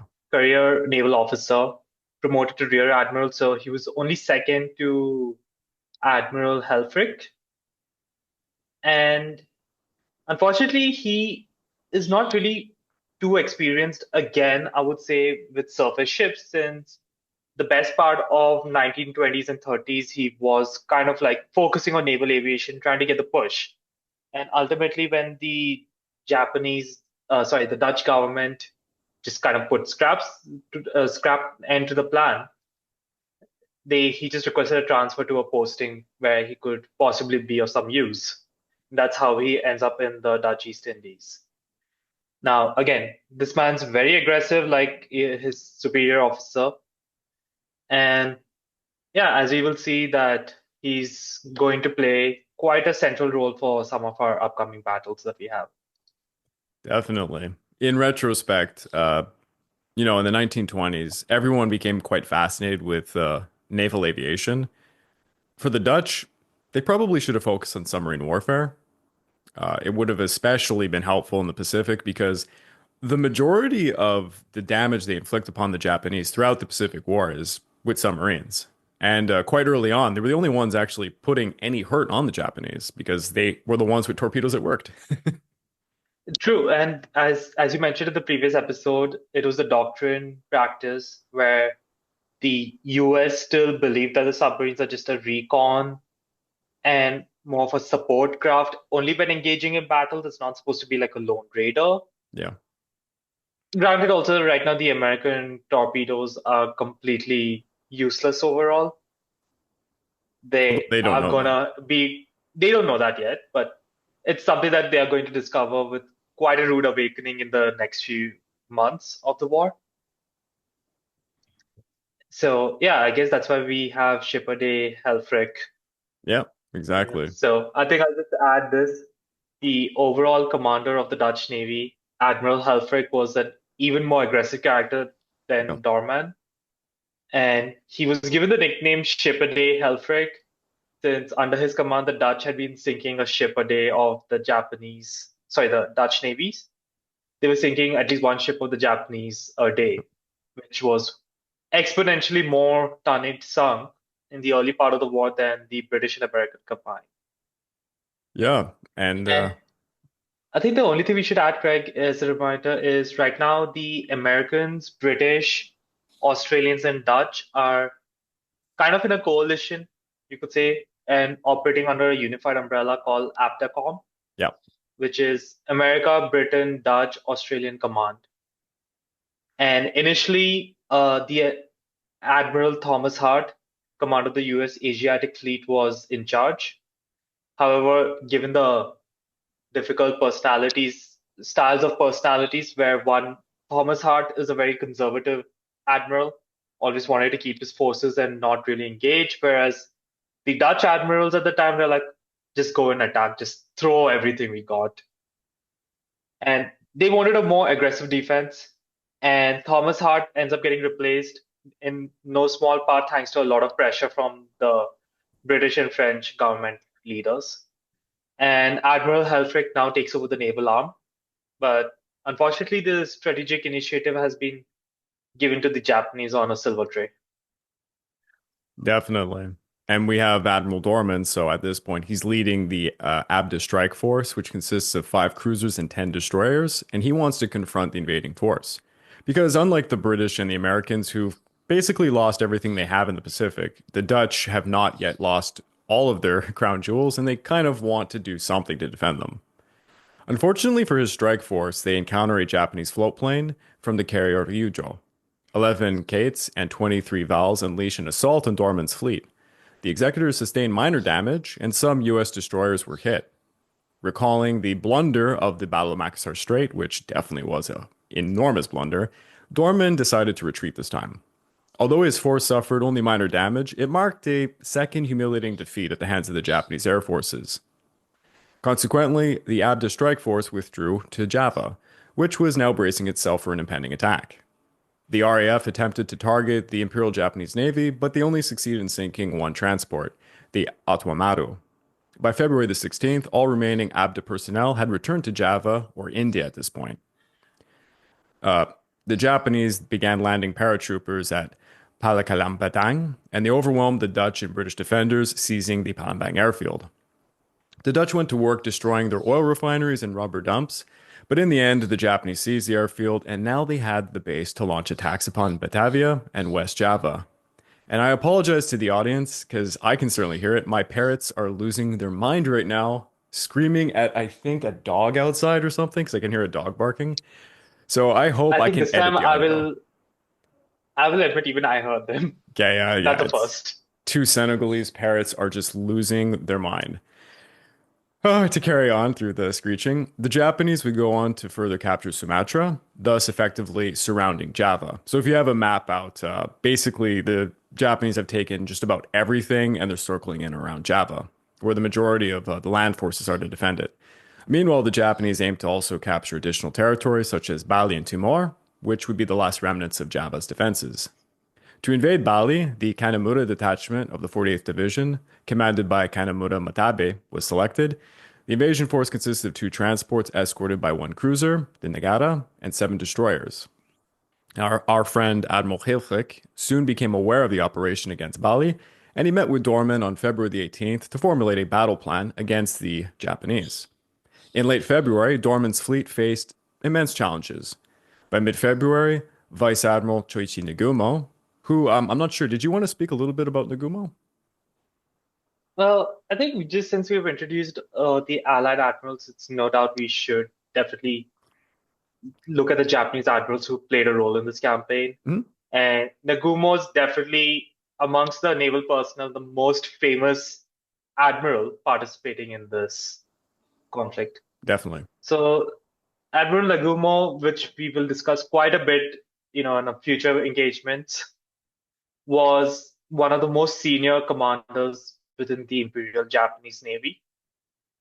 So he was the commander of the First Air Fleet, which was a position that he received the commission for in April 1941. So he's about 6 months into the role, 10 months now. But the reality is he is an officer that has throughout his career been focused on destroyers and torpedoes and submarines. That's his specialty. But because he served on the big battleships before in the past, as he rose through the ranks, that is kind of why he was considered senior. And this is, I think, a trait that Admiral Yamamoto kind of failed to really go beyond.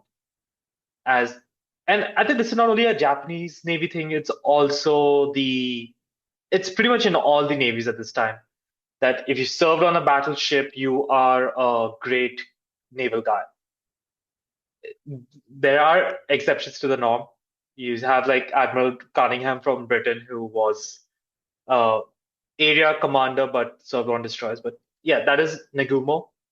And unfortunately, he never really would understand much about the proper utilization of his main powerful striking force, because at this moment of the war, he has the most powerful weapon, the Kido Burai.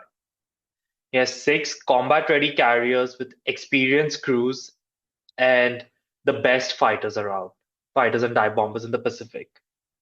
And these men know how to attack and how to do it. And he was the man that led the raid on Pearl Harbor, where he's also been criticized for not sending the third wave. But right now he is there, since a lot of troops are moving down from the various locations, the Kido Butai have been called in to provide aerial coverage for the transport, since they don't need any nasty surprise. Definitely. And obviously, the Kido Butai is overwhelmingly more powerful than anything the Allies possess in the Pacific, let alone around the Dutch East Indies. On February the 19th, the Kido Butai's air fleet, along with land-based aircraft from Kendari and Ambon, they bombarded the seaport of Darwin in Australia, which is something that's colloquially known as the Pearl Harbor of Australia. Anyone's interested, I wrote an entire episode for this on Kings and Generals, so you can go over to the YouTube channel and check it out. Should probably do a podcast on that one. It's pretty interesting, and for those not from Australia, it's kind of unknown. But anyways, the Allied air power in the region was severely diminished, leaving Dorman feeling completely blind. The Imperial Japanese Navy, they enjoyed air reconnaissance, while the Allied fleets had basically nothing else to rely on other than, monitoring the sea as they were being bombed every day. This created a significant psychological toll on the sailors. By the end of February, many officers and crew were completely exhausted, facing poor communications. They also had malfunctioning equipment, inadequate port facilities, and fuel shortages. Because do remember, particularly for the Dutch, their government's been in exile ever since Nazi Germany has invaded their country. They do not have reinforcements or supplies or anything. It's whatever was in the colonies, that's what they had.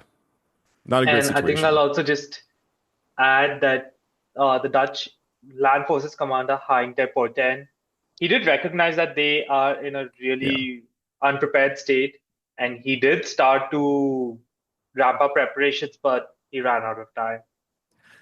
And he also was completely at war with the governor general, and the civilian population loathed Hein ter Poorten.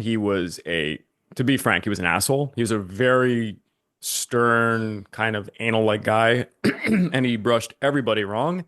Was a pretty competent military commander, mind you, but he simply could not prepare the population. Netherlands Montgomery. Yeah, exactly. Storage tanks in the cities like Surabaya and Batavia were empty. Oil workers had all fled. Ships were only partially fueled and inadequately supplied with ammunition or torpedoes. They're running low on everything. Meanwhile, insidious radio, Tokyo bombarded the Allies with messages from the infamous Tokyo Rose.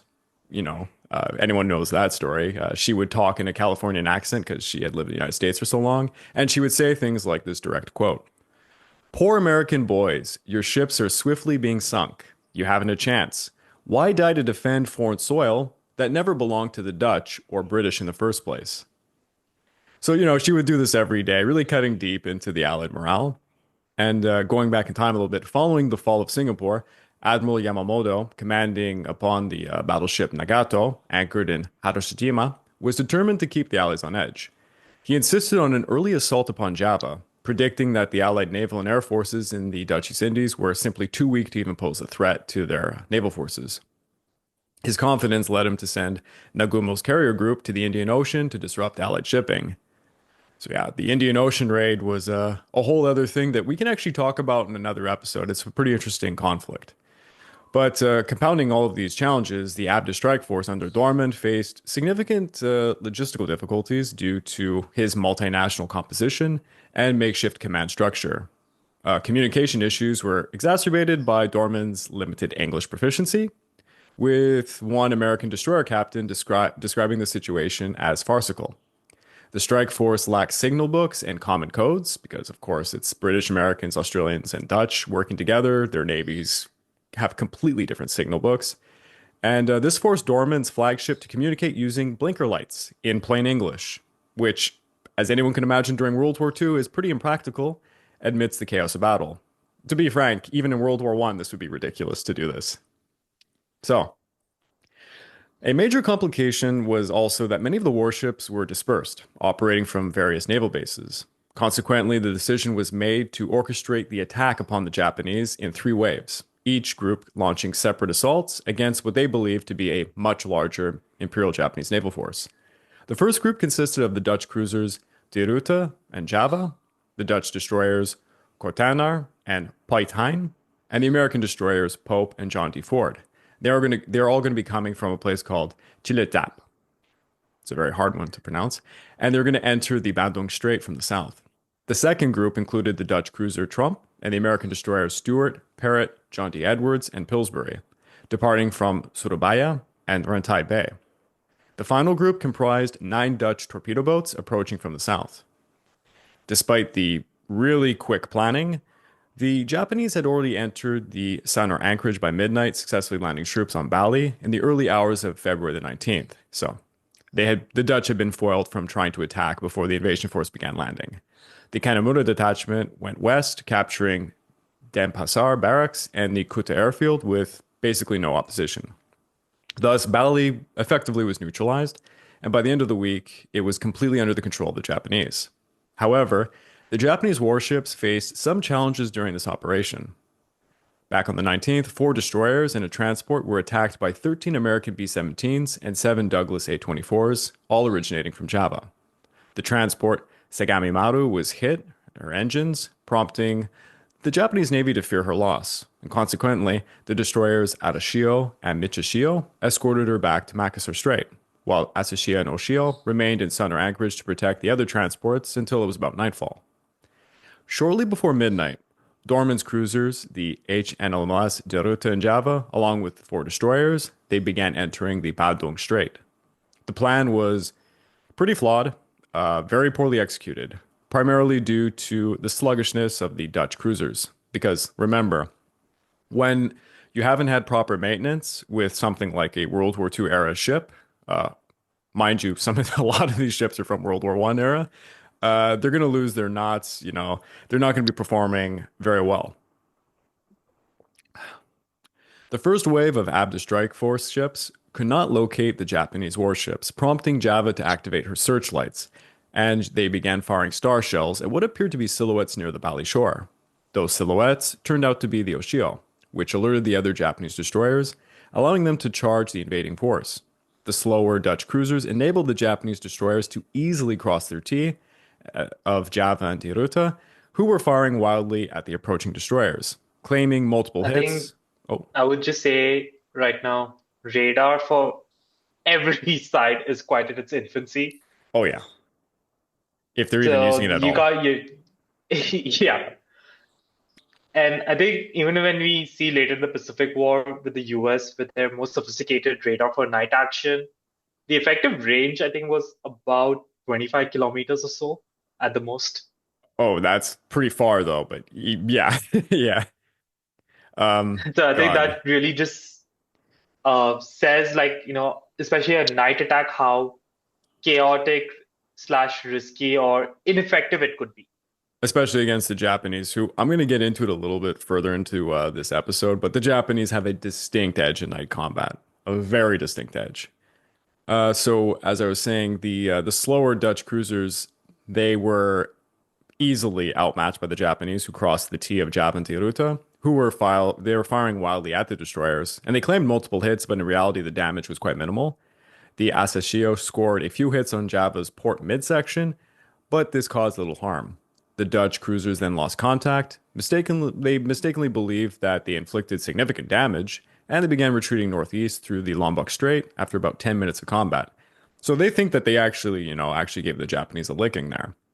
Meanwhile, their screening destroyers, 3 miles behind them, encountered the Asashio and Oshio. Asashio faced a head-on confrontation with Paitain, forcing it to zigzag to avoid destruction. Recognizing the isolated ship, the Japanese destroyers concentrated their fire on it as the Pope and John D. Ford rushed to aid it.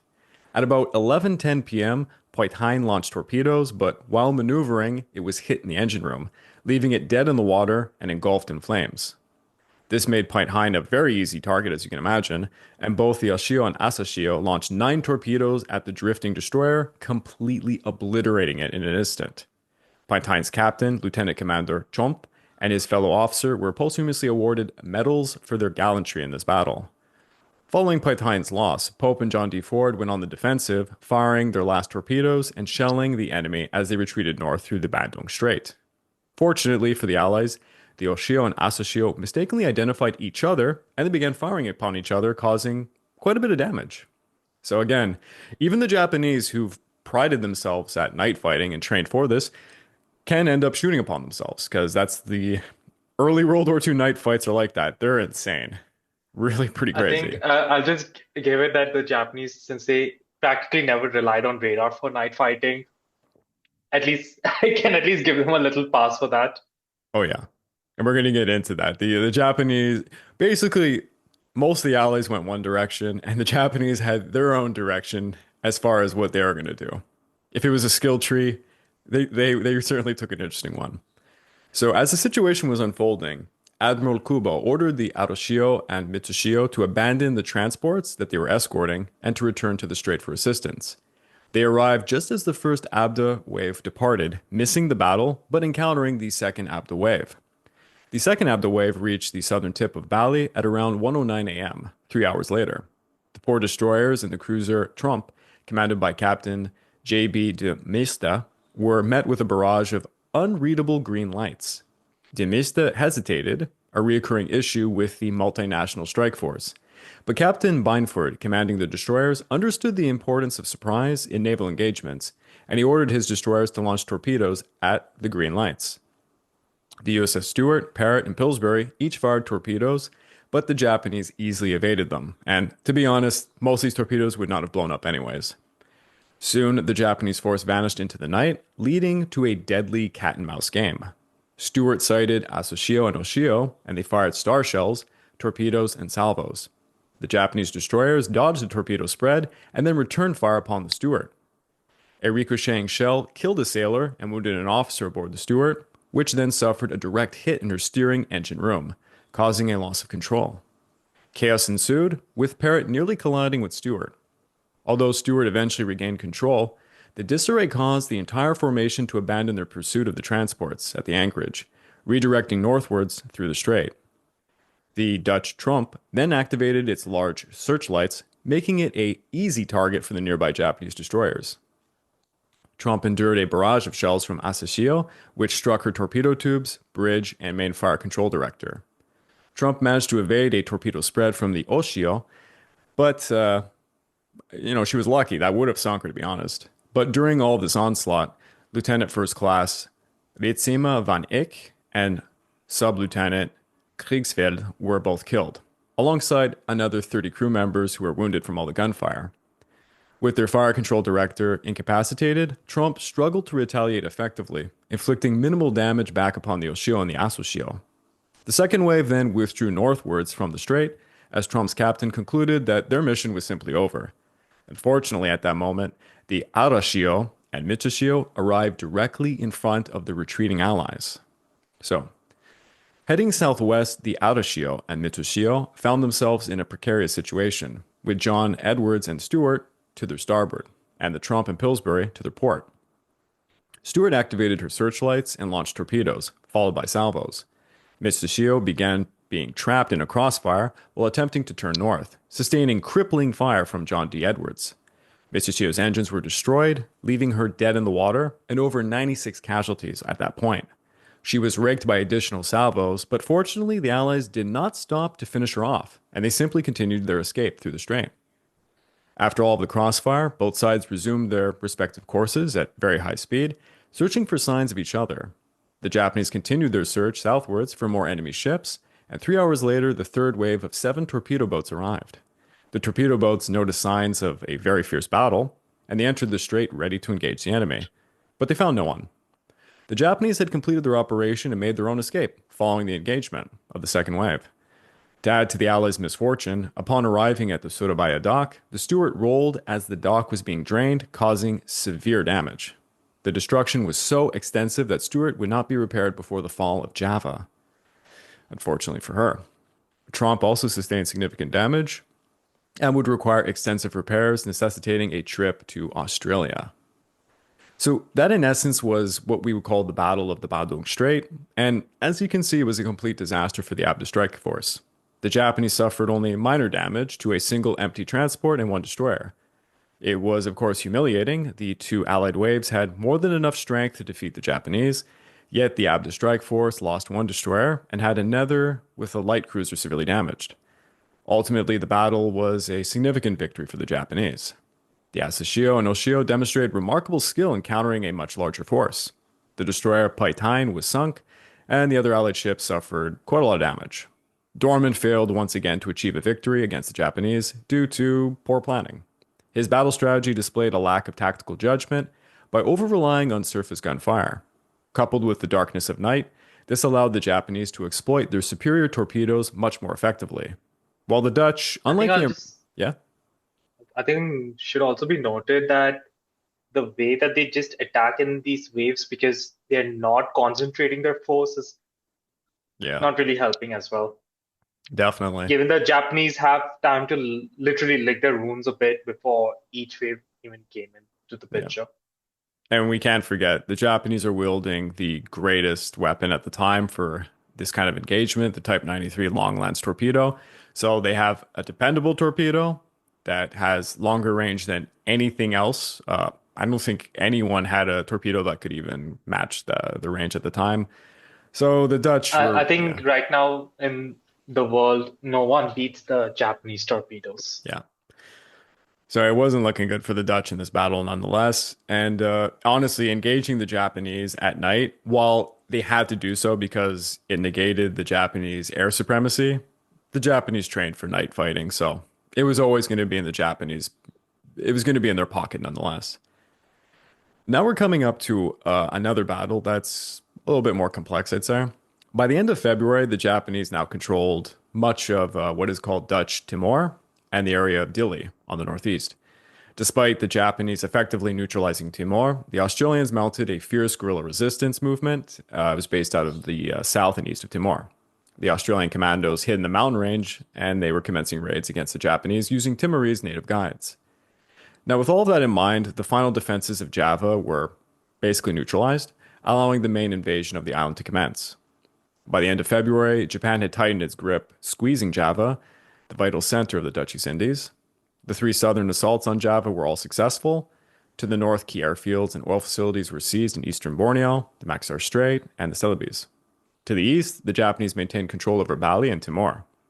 Meanwhile, to the west, they captured air bases and oil facilities in Sumatra. So, as you can see, Java is basically surrounded. And any assistance from Australia, which is about nearly 4,000 miles away, was impossible. Abdicom had effectively surrendered psychologically. They only had 80 aircraft remaining at this point. On February the 19th, Wavell was informed that the Allied air power was basically depleted. Air Chief Marshal Pierce predicted that the Air Force had about 2 weeks left to operate. So, on February the 20th, Churchill informed Wavell that General MacArthur would be evacuated from Corregidor to establish a new command in Australia, while Washington urged Wavell to buy more time. To this, Churchill said, and this is a quote, Java should be defended with the utmost resolution. Every day gained is of importance. Wavell did his evaluation of the situation and the threat to Java, and this led him to speak to Lieutenant General George Brett about the air defense of Java, to which he stated that ABDA command should be wound up when the fighter defense of Java would no longer be possible. Now, many of the pilots were very demoralized, such as one Hubert Eugenes of the 17th Pursuit Squadron, who had this to say at the time. It's no fun when the Jap Zero comes on you. The Japs are super pilots. They must have thousands of airplanes, and their planes are the best. It's pretty interesting to hear this because before this war kicked off in the Pacific, all the talk was how the Japanese had terrible aircraft and that they couldn't fly them because of very weird racist ideas about how the Japanese couldn't see right and they were nearsighted and such. It was fun times. It was very interesting what Americans and the British thought of the Japanese. It bit them in the ass later. The Japanese really made them eat their words back with these assaults. I think one of my favorites was this really racist guy that believed in phrenology, if anyone knows what that is. He was a huge phrenologist. I forget the name of the doctor. He said that the Japanese had all had brain damage because because they grew up on their moms' backs when the moms were picking rice in the fields, and that this would like shake the baby around too much. And because of this supposed brain damage, they would become seasick, so they wouldn't be good sailors. And they would have eyesight issues, so they wouldn't be able to fly at like certain times of day, like at dawn or dusk. And I'm just trying to imagine what experiments this guy had to like prove any of this, but he's wrong, of course. I'm sorry, is the Battle of Tsushima non-existent? Exactly. Is it that's a what's different funny, Japanese empire? Don't you find that funny that you have someone like Teddy Roosevelt who glorified the Japanese because he was someone who actually understood their capabilities and he learned a lot about them. And one of the greatest naval battles in human history is Tsushima. And yet all these commanders just think the Japanese are just like not capable. It's wild, but I digress. On the other side of the fence, the Japanese were really confident that attacking Java was going to be, just a cakewalk.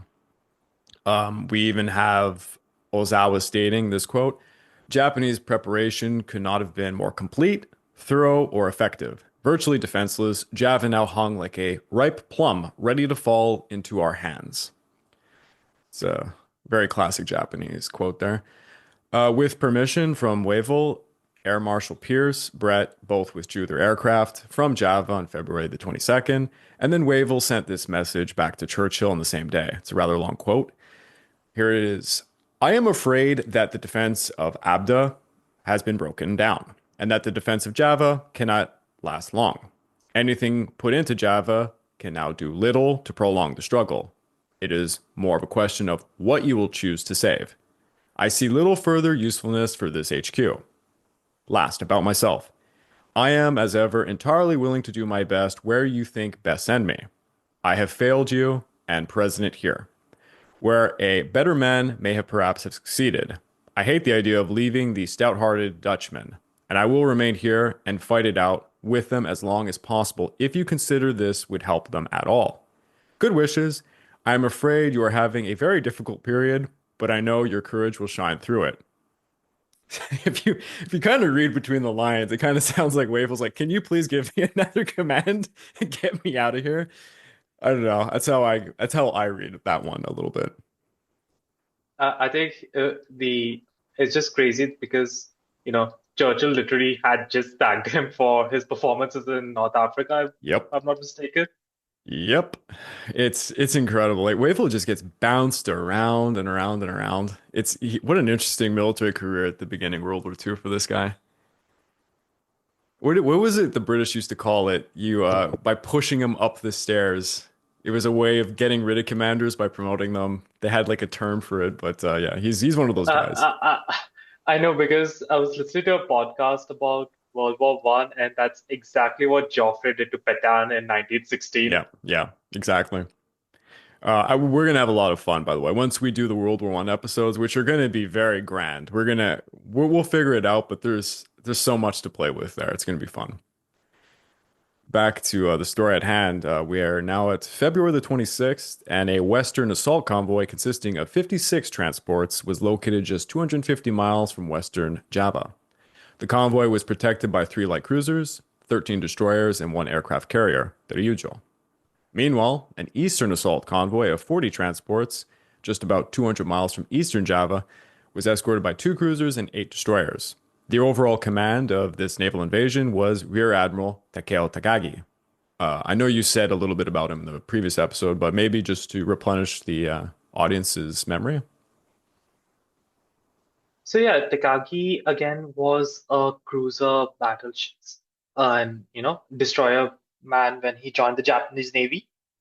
Again, a lot of these guys, like many of the professional naval officers, started their service in the late 1900, like the first decade of the 1900s or the 1910s, and they tend to rise to the ranks. And Takagi was a submarine guy for the better part of the 1920s and did a lot of work there. So even was a trainer of the submarines and was even sent to I think like Nagumo, he was one of the few admirals who actually studied naval doctrines of foreign navies in the US and Europe in the late 1920s and early 1930s. And yeah, here he was just a senior commander, but on a surface fleet. And we will see that he is going to be involved in, the upcoming battle. And unfortunately, he's going to be one of those guys that just kind of gets the short end of the stick from the IJ and top brass as you go further down the line. That's a good way to summarize his career.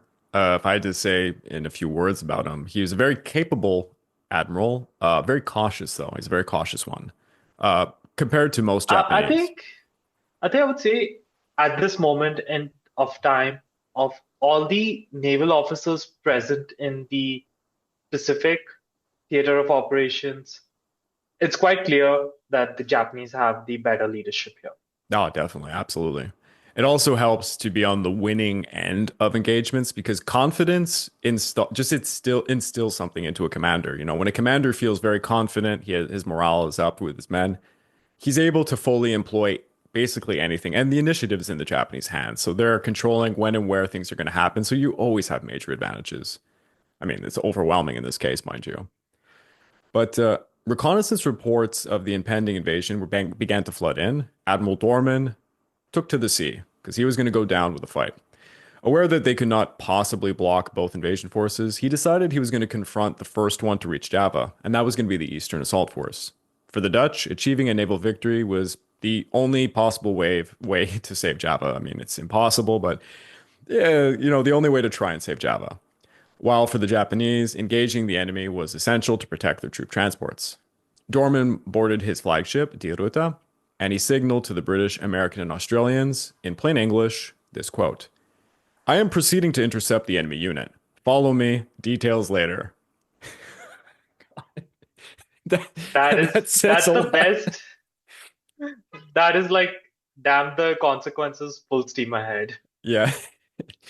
His strike force included the heavy cruisers, the USS Houston and HMS Executor, excuse me, 3 light cruisers, the HMAS Perth, HLMNS Diruta and Java, and 9 destroyers.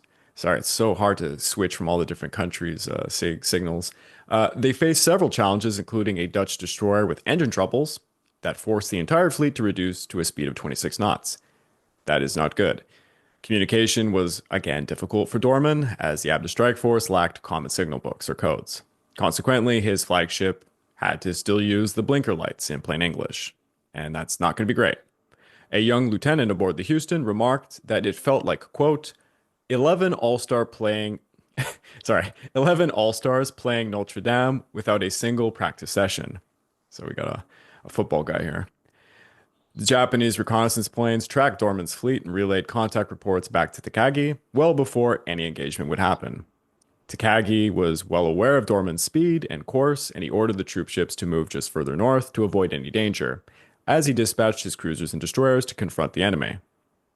At about 4 p.m., the two forces encountered each other, closing in at a oblique angle.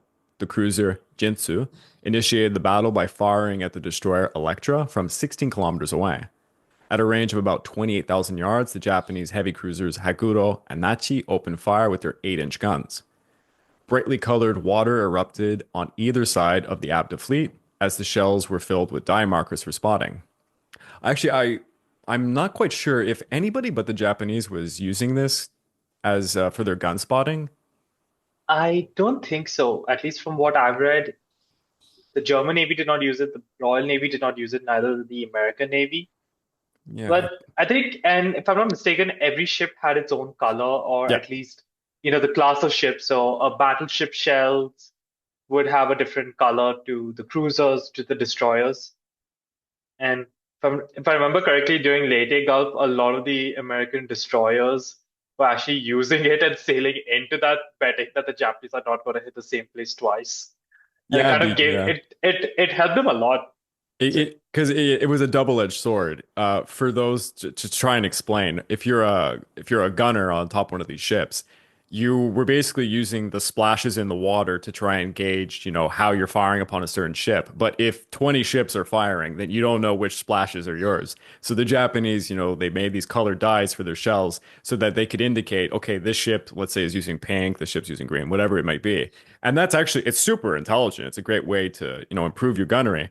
But when your enemy understands that's what you're doing, the enemy can also use that against you because they know who's shooting upon them and such. So, yeah, it's very interesting. During the Battle of Eddie Gulf, it certainly switched to the other side there. So, as they approached, Dorman commanded a 20-degree turn to port to align the ABDA fleet parallel to the enemy, and he ordered all broadside guns to open fire.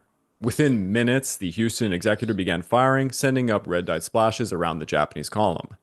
For the next 30 minutes, both forces continued westward on parallel courses, a situation that certainly favored the Japanese, who, of course, were wielding the Long Lance Type 93 torpedo. At 5 p.m., the executor was struck amidship by an armor-piercing shell from the Haguro. The shell penetrated her boiler room and exploded, killing many crew members and causing her to lose half of her power.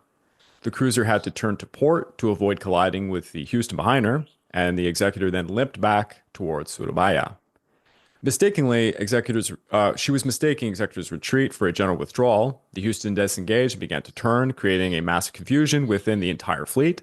The Houston's radio was also knocked out by a shell, leading Captain H.E. Eccles to state, quote, all communication was by flashing lights, obscured by gun smoke, smokescreen, and hampered by rapid maneuvers.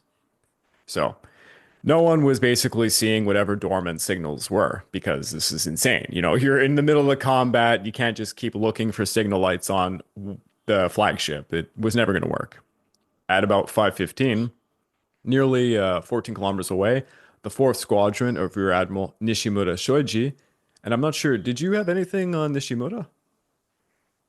It's not. He was amongst the lieutenants that were there, but he's never really had that much of a great career as the other people, because he is a destroyer captain, pretty much served his life on the destroyers and fought, and we will actually see a lot of him in the Guadalcanal and New Guinea and New Britain campaigns. All right, fair So enough. yeah, because he's one of the key commanders of the Tokyo Express. Yes, of course. He was the first to launch the deadly torpedoes at Dorman's fleet. The Japanese Type 93 torpedo struck the Dutch destroyer Kortenaar, which exploded in a brilliant flash, causing the ship to sink immediately. In response, the US destroyers launched 40 torpedoes in a counterattack, and of course, as you can imagine, not a single one detonated. So there goes the issue with the torpedoes for the Americans again. Meanwhile, the Japanese torpedoes sliced through the water, targeting the ABDA ships. Many of the ABDA captains were unaware of the impressive range of the Type 93, and they assumed they were being fired from by hidden submarines, leading to further confusion. This is actually something you read a lot about in the early Pacific War. American and British captains reporting that they think there's submarines everywhere shooting them because it's impossible in their mind that the ships that they're doing a surface engagement with are firing torpedoes that far away.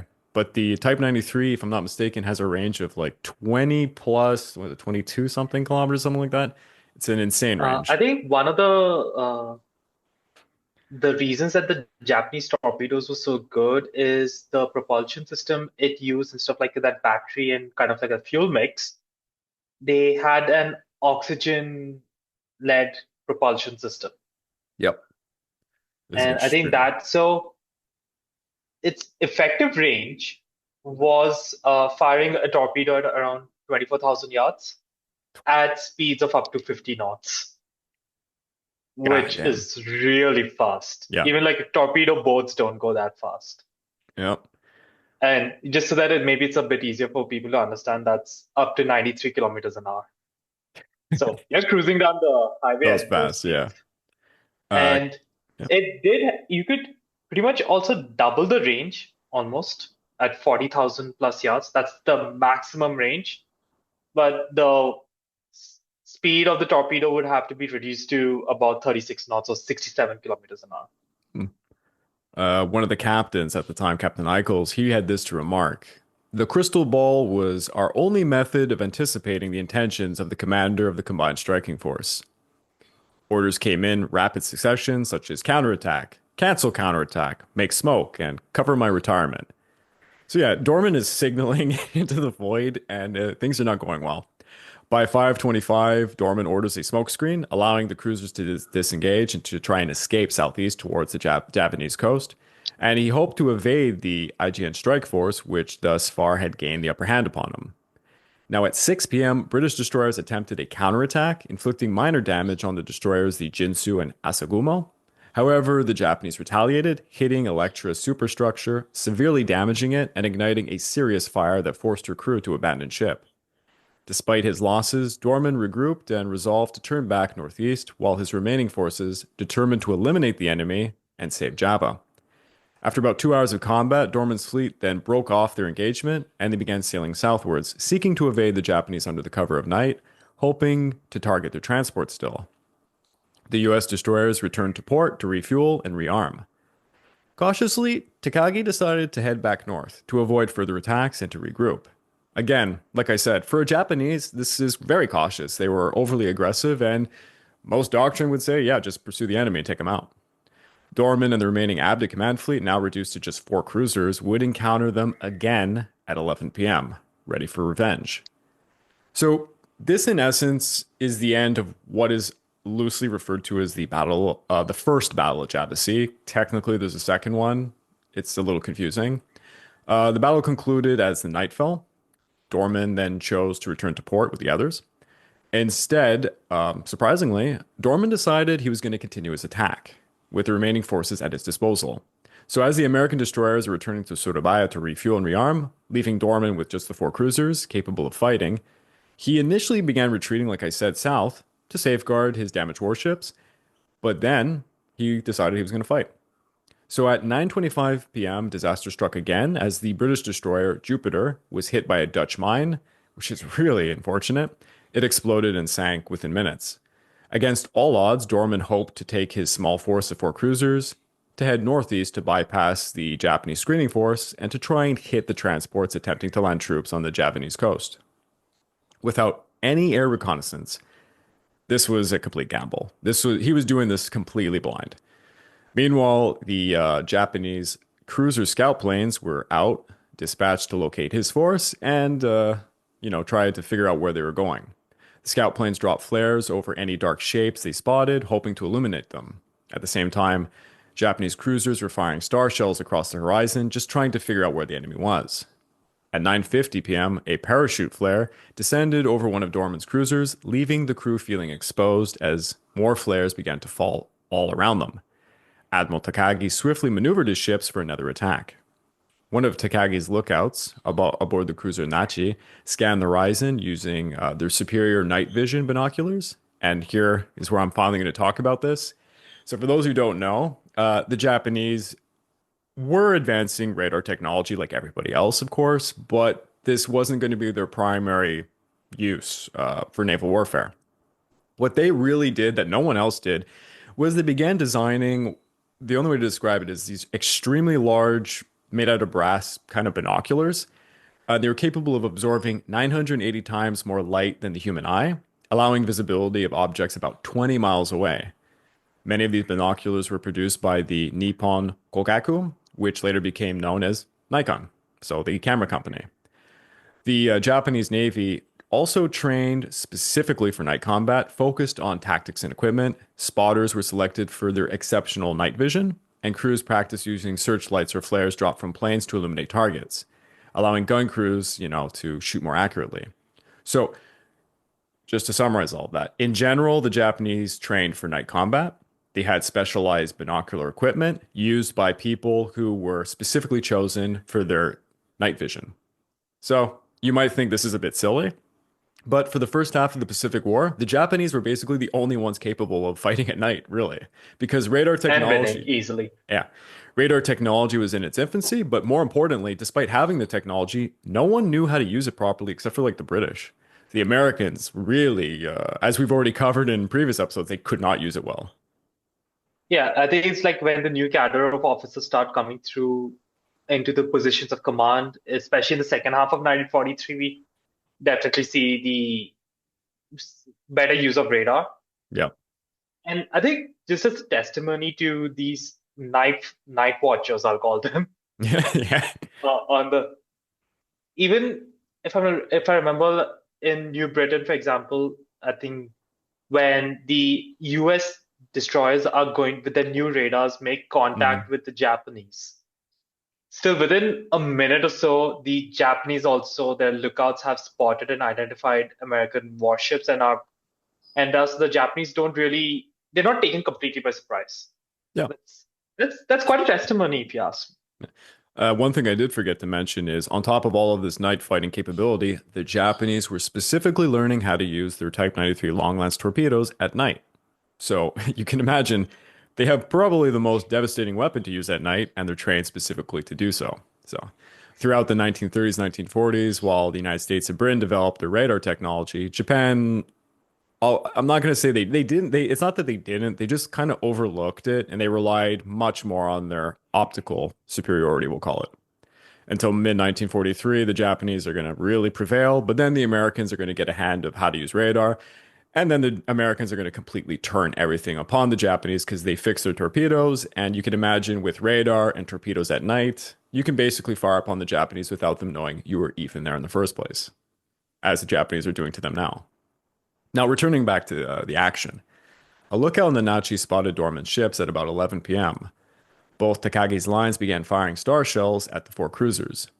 Reiju Masuda, a merchant marine officer aboard the Arizona Maru, described the scene as such.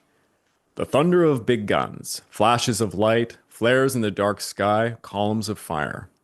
The Imperial Japanese Navy cruisers Haguro and Nachi closed in, reaching about 8,000 yards from Dorman's force by 11:53, when Takagi ordered them to launch torpedoes. Nachi fired 8, Haguro launched 4 straight at Dorman's cruisers. 13 minutes later, the Ruta erupted in a massive explosion, breaking apart. It was a long-lance torpedo from Haguro that had sunk Dorman's flagship. Dutch Marine Corporal Rosia recalled this. It was as if the ship was lifted from the water. All lights went out, we were listing, and fire broke out as the anti-aircraft deck, all over the anti-aircraft deck. The fires ignited the ship's magazines, causing secondary explosions that illuminated the sea for over a mile. The two sections of Deruta sank, taking 367 crew members, including Admiral Dorman, with them. So there goes Dorman. Within 4 minutes later, another deafening explosion occurred behind the Houston. The Nachi's torpedoes had struck the Java. Burning fiercely, her bow rose high in the air as hundreds of crew members tumbled into the sea while the ship slid backwards into the dark water. It took about an hour and a half to fully sink. Java went down with 509 of her crew. Survivors from Deruta and Java numbered only 111. Dorman's final order to the surviving ships was to, quote, break off the engagement and withdraw to Tangjong-Prok. This is precisely what the new senior officer of the fleet, Captain Perth, did. Perth and Houston escaped through the darkness as the Java Sea became a Japanese lake, and no further Allied naval resistance could impede the invasion of Java. Thus ended the First Battle of Java, as ABDA was left gravely wounded, but not yet completely destroyed, arguably. So, what we're about to talk about is sometimes referred to as being part of what is the Second Battle of Java, but more colloquially, it's known as the Battle of Sunda Strait. And I would rather call it the Battle of Sunda Strait because the Second Battle of Java is actually another thing and it's a bit larger. But now we have the Japanese Eastern Force free to continue their landings without any interference. Meanwhile, our friend Helfrich dispatched a Western Strike Force to intercept the IJN's Western Assault Group, and they were unable to locate them. After suffering significant losses, Helfrich decided to prioritize saving the remnants of his command, hoping that they could regroup for future battles. He ordered all naval forces to retreat towards Ceylon and the Indian Ocean, which was not a good idea as Nagumo was out there kind of around this time. But anyways, the Bali Strait located east of Java provided the quickest escape route from Surabaya. On the last night of February, 4 American old Piper destroyers took refuge in Surabaya and they managed to slip through the strait. They engaged in some long-range gunfire with the Japanese task force pursuing them, but they successfully evaded capture and they reached Fremantle, Australia. That's on the western coast. Now, the damaged British cruiser Executor, accompanied by the HMS Encounter and USS Pope, took their chances sneaking out of Surabaya at night. They aimed to avoid detection by hugging the southern coast of Borneo before making a high-speed dash for the Sunda Strait. Unfortunately, Executor was still impaired and could only manage 16 knots. It's quite slow. But her engine crews were trying to work miracles, and they managed to push her to about 23 knots. By March the 1st, the 3 ships were spotted by both aircraft and Japanese patrol vessels. Admiral Takagi mobilized his forces to eliminate them. 2 separate Japanese task forces comprising 4 heavy cruisers and 2 destroyers attacked from 2 different directions. At 9:40 a.m., a fierce gun battle erupted. Pope and Encounter attempted to lay down some smoke screen to shield Executor, but the enemy fire was simply overwhelming. All 3 Allied ships sustained hits. The Executor ultimately suffered a devastating blow that crippled her power, causing her to roll over and sink by 11 a.m. 5 minutes later, Encounter was also hit multiple times and she would sink. Pope managed to survive long enough to head north towards Borneo, only to be bombed by 10 Pete float planes and 6 B-5N1s from the aircraft carrier Ryujo. Pope sank, and her survivors were picked up by the Japanese destroyers around them, beginning a harrowing 3.5-year ordeal in captivity. Now, on February the 28th, the Houston and Perth quickly refueled at Tangjong-Prok, and they were setting out that night at about 7 p.m., hoping to slip through the Sunda Strait, as I mentioned. The HNLMS, sorry, it's so hard for me to say that acronym, Evertstein, joined them a bit later. So we got an American ship, a British ship, and a Dutch ship together. At 10:15 p.m. near Bampton Bay, at the western tip of Java, they unexpectedly encountered a group of anchored Japanese transports. These were part of the Western Assault Force, and they were illuminated by moonlight as they were unloading troops and supplies, making them perfect targets. However, the Imperial Japanese Navy had also sent 7 cruisers and 10 destroyers, and the aircraft carrier Ryujo to protect them, and they were nearby. Houston and Perth both opened fire on the transports, but only one Japanese destroyer was close enough to respond. Soon, the other Japanese warships rushed to the scene after they were witnessing the salvos. 3 Japanese cruisers and 9 destroyers launched over 87 torpedoes at the Allied ships in what became a very chaotic scene.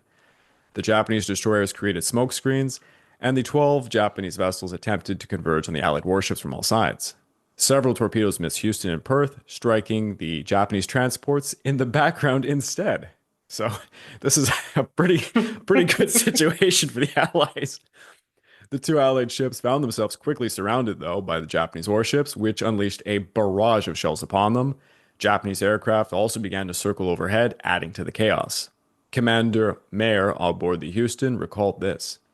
All communication systems that were still operational were hopelessly overloaded with reports of damage received, of approaching torpedoes, and a New enemy attacks were beginning or changes in target exchanges. The American and, oh, sorry, it was an Australian ship, not a British ship. The American and Australian ships returned fire as best as they could in this unequal exchange. However, friendly fire also struck the Japanese vessels as they launched far too many torpedoes in a very small area. Over 4 Japanese transports and a mine layer were sunk in Baton Bay, including the Ryujo Maru, the headquarters ship of General Imamura, commander of the 16th Army. And I remember this story quite well. The 55-year-old guy, fully armed, General Imamura, he had to swim through oil-slicked water in a life jacket as he was rescued at 4:30 a.m. I just have one question. Did he have something equivalent to Patton's pistols? Yeah, maybe he had a katana. Who knows? But he would have lost in this situation because so when he finally swims to shore, his face, is covered in oil because all the ship oil was everywhere, right? After sitting on a pile of bamboo, because the guy is 55 years old, he probably almost had a heart attack trying to swim. He reportedly said, the men around him reportedly said to him, "Congratulations on a successful landing." This poor army guy. Yeah. And Imamura is going to be a very famous figure later on, of course. By midnight, the Perth took a direct hit from an Aenid shell, followed by a torpedo that struck below her waterline, causing her to sink rapidly. The Houston endured relentless shell fire and torpedo attacks, and shortly after midnight, a shell penetrated her engine room, breaking a steam main and scalding her engine crew to death. That is a hell of a way to die. Basically, like being cooked like a crab. Yeah. Steam erupted through her deck, causing her to list heavily to starboard. By 12:25, Captain Rooks ordered the crew to abandon ship, but shortly after, the Houston was hit directly on the bridge, killing the captain. She rolled over on her side and sank by 12:45. A total of 307 crew members from the Perth and 368 from the Houston were captured by the Japanese, and they're going to spend the rest of their lives, in a prisoner war camp. Sorry, for the rest of the war, their lives. The destroyer. Some of them definitely it was. Yes, unfortunately. The Dutch destroyer, the Eversteen, which had followed the 2 cruisers, had finally caught up to them because it obviously was much slower, and basically watched this entire battle unfold from a distance, unable to really do anything. Eversteen tried to escape along the coast of Sumatra, but was soon spotted by Japanese destroyers Murakumo and Shirakumo, forcing her to run aground. Helfrich ordered the remaining Allied ships on the southern coast of Java at Titilaja to attempt an escape. Some managed to flee, but others, like the destroyer Edsal and the oiler Picos, were attacked by Chichinagumo's carrier planes.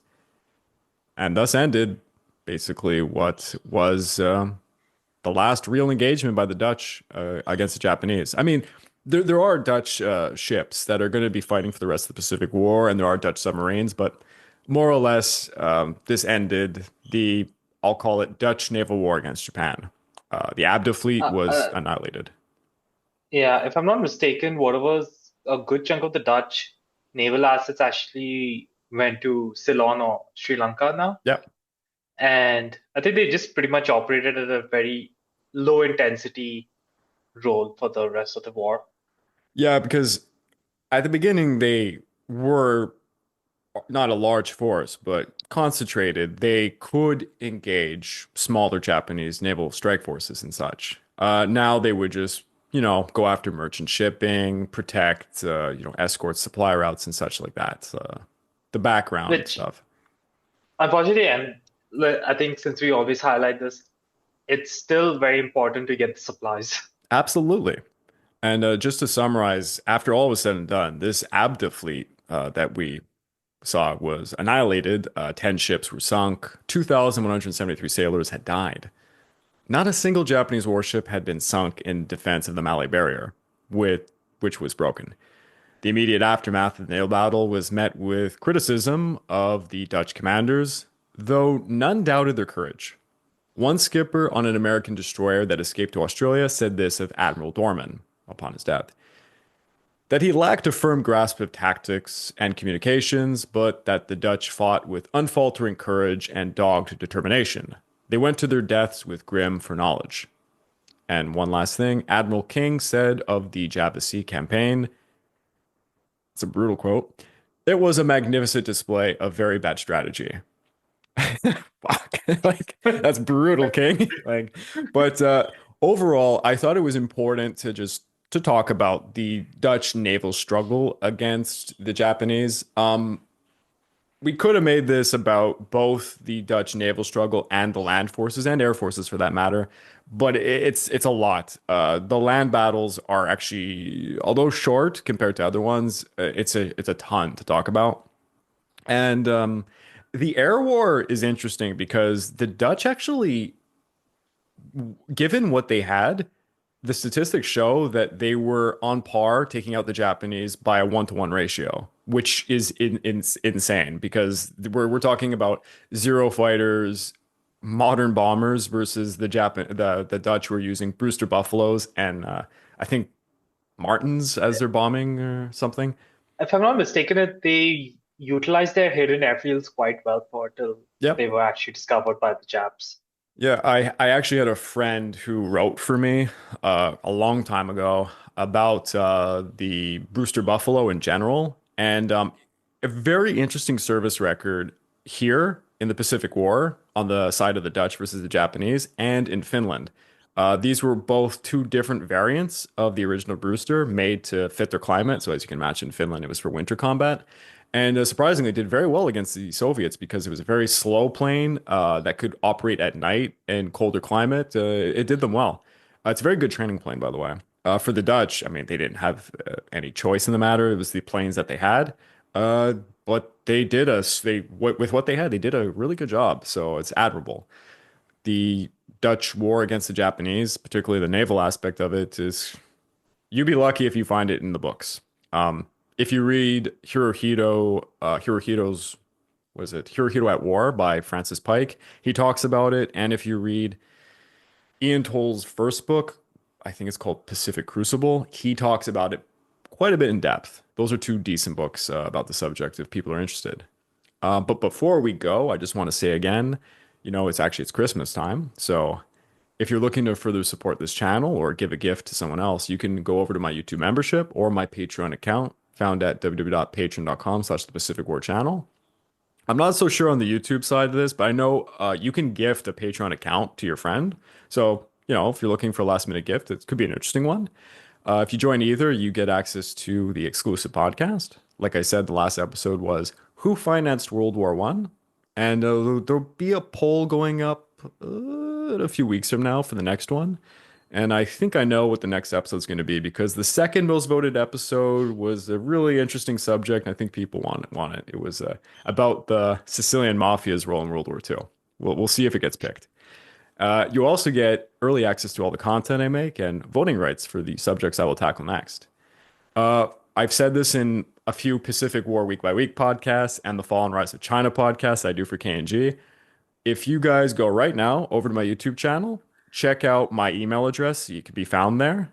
Email me any critique, criticisms, what you want to hear more about from us on this podcast or whatever else that I'm working on, whether it be KNG or myself. And for the first few of you, I'll give you a free Patreon account for the month. So it's like a Christmas gift. So please send your criticism our way. Again, Yeah. Gaurav, thank you for being a complete hostage in this episode. There was very little for you to say. Don't worry. I plan to return the favor in some future episodes. Definitely. And like I said to the audience, get ready. We're going to be doing a lot of ancient warfare, medieval or Middle Age warfare, whichever you like to call it, World War One stuff, some Napoleon era stuff. I mean, all over the place. Please, if you have a chance, go over to my YouTube channel, comment any type of history you want to hear about, whether it's I don't know, Native American history. I'm pretty good with that. You got pre-colonial or even post-colonial South American history. I'm pretty good at Quebec history, Canada history. Those are boring as hell, mind you. Anything World War One, World War Two, well, Vietnam War. Definitely World War One, World War Two, then antiquity. Yeah, of course, ancient Greece, ancient Rome, whatever you want. We can tackle a lot of stuff, and we hope to do so. So stay tuned. Until next time.